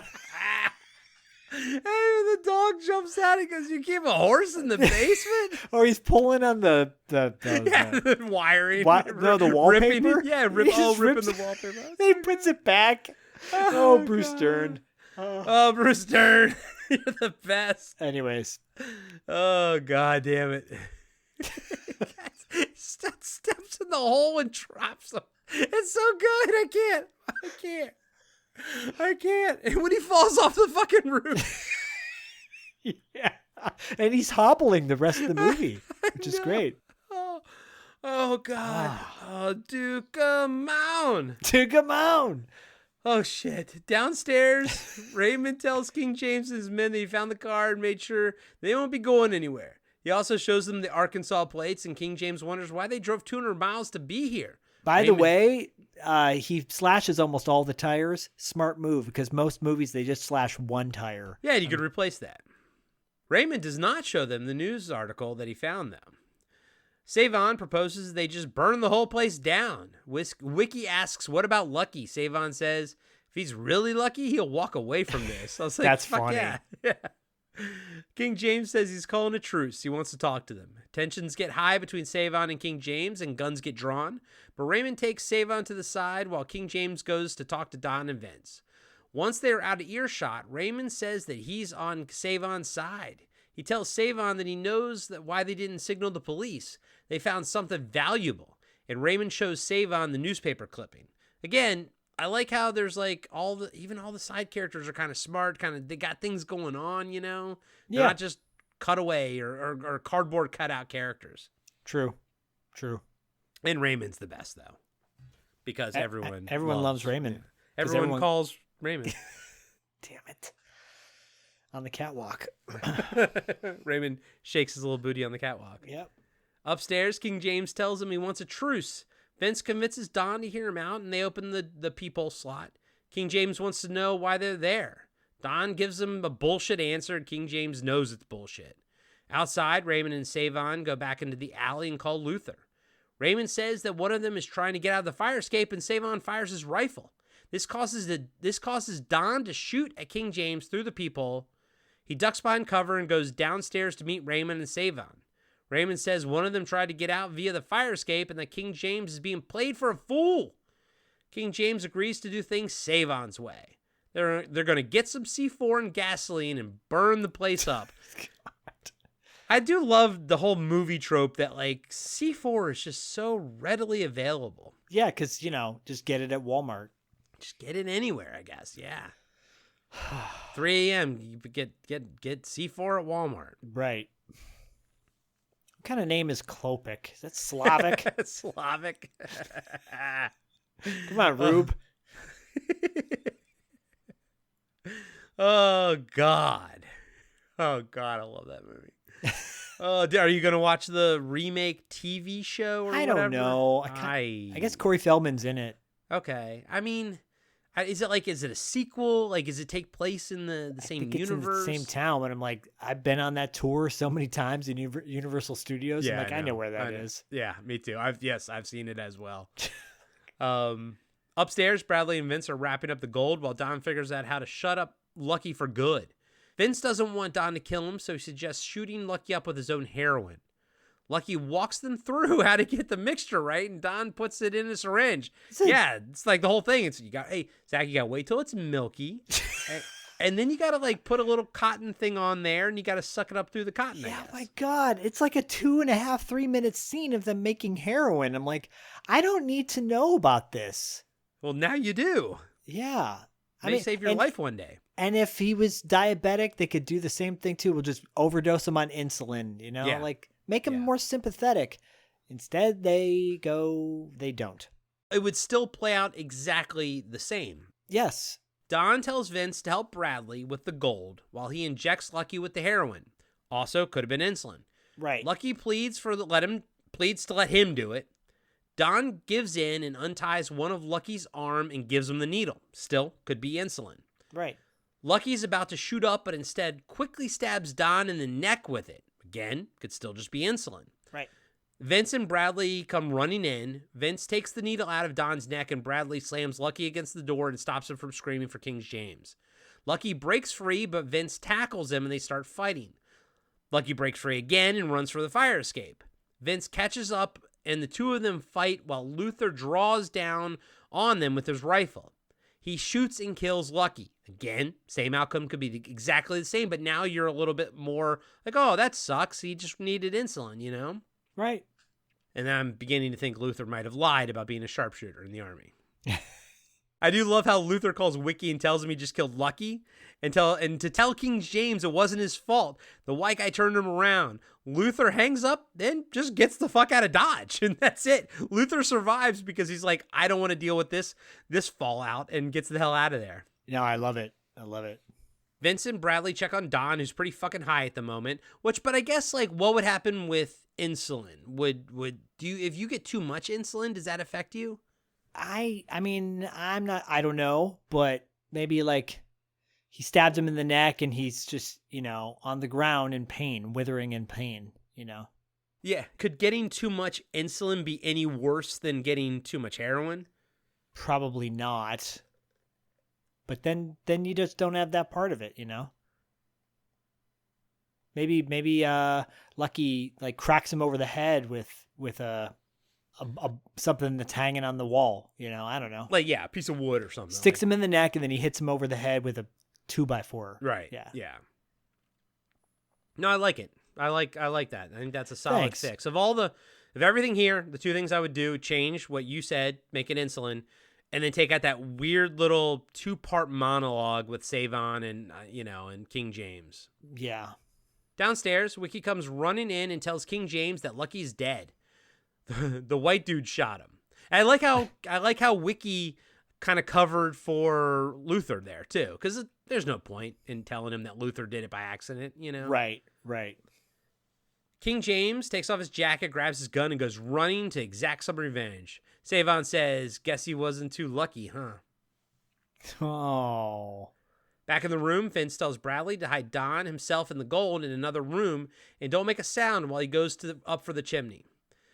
They're going to see the hole and think that all 3 of them left. Vince will rappel down the side of the building and come back for help. Downstairs, we see Raymond, Savon, and Moon prepping Molotov cocktails and the explosives. Savon tells Video to help out because he ain't done shit all day, but videotape them. He punches the camera out of his hand and breaks it. Show's canceled, punk. Upstairs, King James tries shooting through the door, but Wiki tells him to use a Molotov cocktail instead. Bradley moves Don into another room and tries to get the gold before King James and Wiki kick in the flaming door. Downstairs, Raymond tells Savon to meet him in the basement after he sets the C4's timer. Savon draws down on him and says, "Hold up, Superfly. Let's get one thing straight. I did all the work here. I took all the risk. When we spread that gold around, 90% of it's mine." I was like, come on, man. 90%? Like, seriously, bro. Yeah, that's ridiculous. I like how Raymond says, "I understand your argument," and walks off. Yeah. Upstairs, Wiki and King James find the hole in the wall and think they're on the roof. King James says he's going to finish it. He tells Wiki to watch the chimney and stay with Lucky. Don't let him burn. I like that. Don't let him burn, man. I like how Wiki's like, he's already dead, though, That's it's a cool character moment. Yeah. And again, solid acting chops across the board. I think Stoney Jackson is one of the best actors on the bad guy side. He's one of the most experienced, that's for sure. Yeah. As Vince rappels down the side of the building, King James sees him through a window and is about to shoot him when Vince crashes through the floor below. And by the way, great stunt of the guy crashing through the window. Right, I agree. Vince eventually makes it to the basement. Upstairs, the fire is starting to spread. Bradley tries to move the gold, but makes a noise, causing Wiki to use an axe to chop through the door he's hiding behind. Don pops out of the shadows and hits Wiki in the back with a pickaxe, sending him to the ground. He takes Wiki's pistol as King James walks in. By the way, that's kind of a shitty, like Wiki dies here. Like, it's kind of unceremonious. He doesn't even, get a shot off, Well, this is basically the final act of the movie, and for it to be the big action finale, it kind of falls a little flat for me. Yeah. Because, they take everybody out kind of weakly, in my opinion. Especially him. It's just like, he just takes axe to the back and then he's done. Like, that doesn't, I don't know. I would like to have seen maybe more of a shootout between Don and King James. And then while maybe Wiki is shooting at Don too, then maybe Bradley comes up behind him and hits him. But like, I want Wiki to at least get a shot off, you know? Yeah, or like falls through the floorboards to his death or something like that. Yeah. You know, I don't know. Yeah. Although it is cool, the whole building is now pretty much getting engulfed in flames. And just like at the beginning of the movie, like the pyrotechnics are fantastic. Oh yeah, I agree. Like this looks great. They just kind of dispose of everybody too quickly at the end. Yeah. So Don takes Wiki's pistol as King James walks in. They draw on each other. King James asks again what it's all about, and Don finally tells him it's about gold. King James says he's crazy and shoots Don, but Don shoots him back. Yeah, they're both dead. Yeah, they both just kill each other. And the funny thing is that's going to happen with like Raymond and Savon as well too. So it's like, damn, it's like everybody just be shooting each other, you know? I feel like quick. Walter James. I feel like Walter Hill he did a lot better action in Last Man Standing. I just feel like the big finale doesn't have the impact it should have. As much as I really enjoy this movie, I think it falls a little flat at the end. Yeah, I don't disagree with you. I would like to have seen more of a shootout than them just standing there shooting each other and falling over dead, essentially. Right. King James' phone starts ringing and Bradley answers it. No, King James can't come to the phone because he's dead. That's why. Then he calls 911, but before they answer, King James' men burst in. Cletus picks up Lucky's body and carries it out while Moon and Video look at King James' dead body. Moon aims his gun at Bradley, but Video talks about killing the old man. Moon lowers his gun and tells Bradley to get the hell out of there. The whole place is going up in flames. But also, again, cool that I like the fact that Cletus, Moon, and Video don't die. Like, they survive. Yeah, they get out. Cut to Vince running back to the truck and finding that his tires and the CB radio are ripped out. Upstairs, Bradley and the Gold are about to go up the chimney. Well, actually, down the chimney. When Savon walks in holding C4, Savon tells Bradley to put the bag down. He thinks there's gold in it. Bradley reluctantly agrees, and when Savon isn't looking, he runs out the room. Savon opens the bag and sees the gold. He then sets the timer on the C4, leaves it on the table, then grabs the bag of gold and leaves the room. As he does, Raymond cuts him off. He doesn't like the deal they've made, so he draws on Savon and guns him down. Like with Don and King James, Savon gets some shots in too, and Raymond bites the bullet. Bradley runs back in and grabs the gold as a shot up and bloody Savon yells for him to come back with his gold. The old man makes it for the chimney and drops the bag down into the basement. Outside, Vince comes running back to the building just as it explodes. All of a sudden, Bradley pops up and tells Vince to get out of there while he still has a chance. Vince is happy to see him, but Bradley tells him that Don blew up with the gold. Again, he tells Vince to leave before King James's men catch him. Vince tells Bradley to come with him, but Bradley tells him not to worry. He'll be fine. Vince goes running into the night, and Bradley walks away with the bag of gold. Trespass by Ice-T starts playing while the credits roll. And that's Trespass. Not a perfect movie, not a perfect film, but a lot better than I thought it was going to be. But then also, too, sometimes like when we kind of get into the nitty-gritty of things, I'm aware of what kind of doesn't work as well, you know, during Yeah. I mean, what, Vince doesn't take anything from the bag? Like, he just, come on. I don't think he sees the bag. I think my takeaway is they didn't even see it. That's true. Yeah, he didn't see it. But, you know, Vince, he'll be fine. He'll just run off and he'll have to buy a bus ticket back home to Arkansas and he'll go back to his job.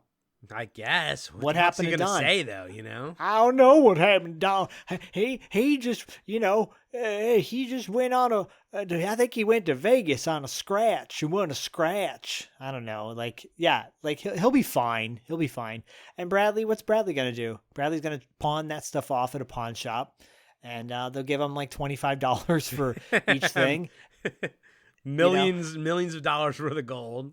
Yeah, and I remember too, you know, we mentioned Judgment Night earlier in this, and that had a really solid soundtrack. And then this actually had a pretty decent soundtrack too. Yeah. Like you said, Ice-T and Ice Cube have a song on here, but so does Public Enemy, and so does Gangstar, Sir Mix-a-Lot, and Black Sheep. So anyways, solid soundtrack for Trespass, and Ry Cooder doing the score. And to me, like, Ry Cooder is, soundtrack gold. So like at this point, like, are you ever going to watch this again? Like, No. or how, like, I would watch this again if someone wanted to. Yeah, if someone was like, "Oh, let's watch a Walter Hill movie," I would totally be down to watch it. Yeah, it's an enjoyable hour 40. Again, there's some slow bits, but I think it's entertaining. I think this is a good movie to watch with friends, and like point out all the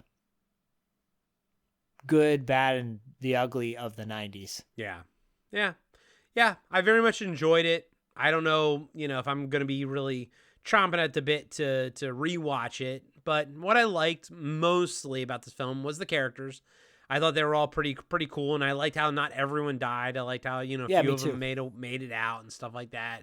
I did like how Bradley, my favorite character, he wins in the end, and I enjoyed him. But yeah, unless we cover Walter Hill, as an auteur over on Patreon, yeah, I don't know when I'll ever really have the hankering to watch this one again, But yeah, a lot of times thrillers are kind of like that, You enjoy them when you're in the moment, but then afterwards you're like, cool. They're like, thrillers are always a genre that's kind of like one and done, Yeah, it's like reading. It's like finishing a video game. You're like, well, why do I have to go back and redo that game again? Right. Whereas some games you want to, but some games you're just like, I did it. That's cool. Thank you, Brian, for bringing this one to the table. Yeah, thanks, Brian. I don't think we would have ever covered it otherwise, but I'm glad that I got a chance to revisit it, and having not seen it since the 90s, and I'm so glad we did. Yeah, and it's a cult movie. It's a movie that tanked at the box office and is a damn good movie. So yeah, with a crazy pedigree behind the camera, top to bottom. It's P to great. P. Yeah. White guy hair, white people hair. White guy hair, white people hair. Little Orphan Annie. Zach, what you got going on $2 late fee? What month are we in? I don't know, man. February. Oh, February, the month of love. My birthday month. Yes, birthday month. And besides a really fun episode of 80s Kids Unite where we recorded a panel that we were at Pasadena Comic-Con, the Midnight Boys in this case. That's dropping on 80s Kids Unite the month of February. Yep, that'll be this will actually drop after that. So guys and gals, go back and listen to that. Right. I've got an episode of Territory Marks coming up, piggybacking off of January's Territory Marks episode. And Dustin is back on the show with me and this guy, Chris Mayak, who's like 28 years old, but his knowledge of 80s movies is so deep, it's kind of insane. We talked about our lesser known favorite teen rom-coms from the 80s. And nice. That's a fun episode. It's a really fun episode. We dig into some lesser known titles from the 80s. And then March will be Martial Art Madness, rolling strong. It's mostly interviews the whole month of March. So, whoo, baby, it's jam-packed. Woo! Sugarfoot, right? Pete Sugarfoot, Cunningham from No Retreat, No Surrender. We got Kurt McKinney and J.W. Fales from No Retreat, No Surrender. And James Pax, who played Lightning in Big Trouble in Little China. Ooh, boy. And his story's wild, too. Like, he used to be a fashion model for Giorgio Armani. Holy shit. I can see that, though. I can see it from his features, yeah. That's wild, though. Yeah, wait till you hear the story. Like, there's more to it. It's wild. I'm excited. All right, guys and gals. Again, thank you, Brian, for doing Trespass. And thank you for our Christmas presents, too. You rock, buddy. Oh, yeah. Thanks, Brian. Above and beyond, my friend. Above and beyond. Zach, as always. We'll catch you on the dark side. Be sure to subscribe to Podcasting After Dark on Spotify, Apple Podcasts, and YouTube. You can support the show by joining our Patreon page, picking up a t-shirt from our merch store, or leaving us a 5-star review. Follow us on Instagram at Podcasting After Dark. All links can be found on our website at www.podcastingafterdark.com. And join us next time for another cult movie or TV show review with Corey Stevenson and Zach Schaefer.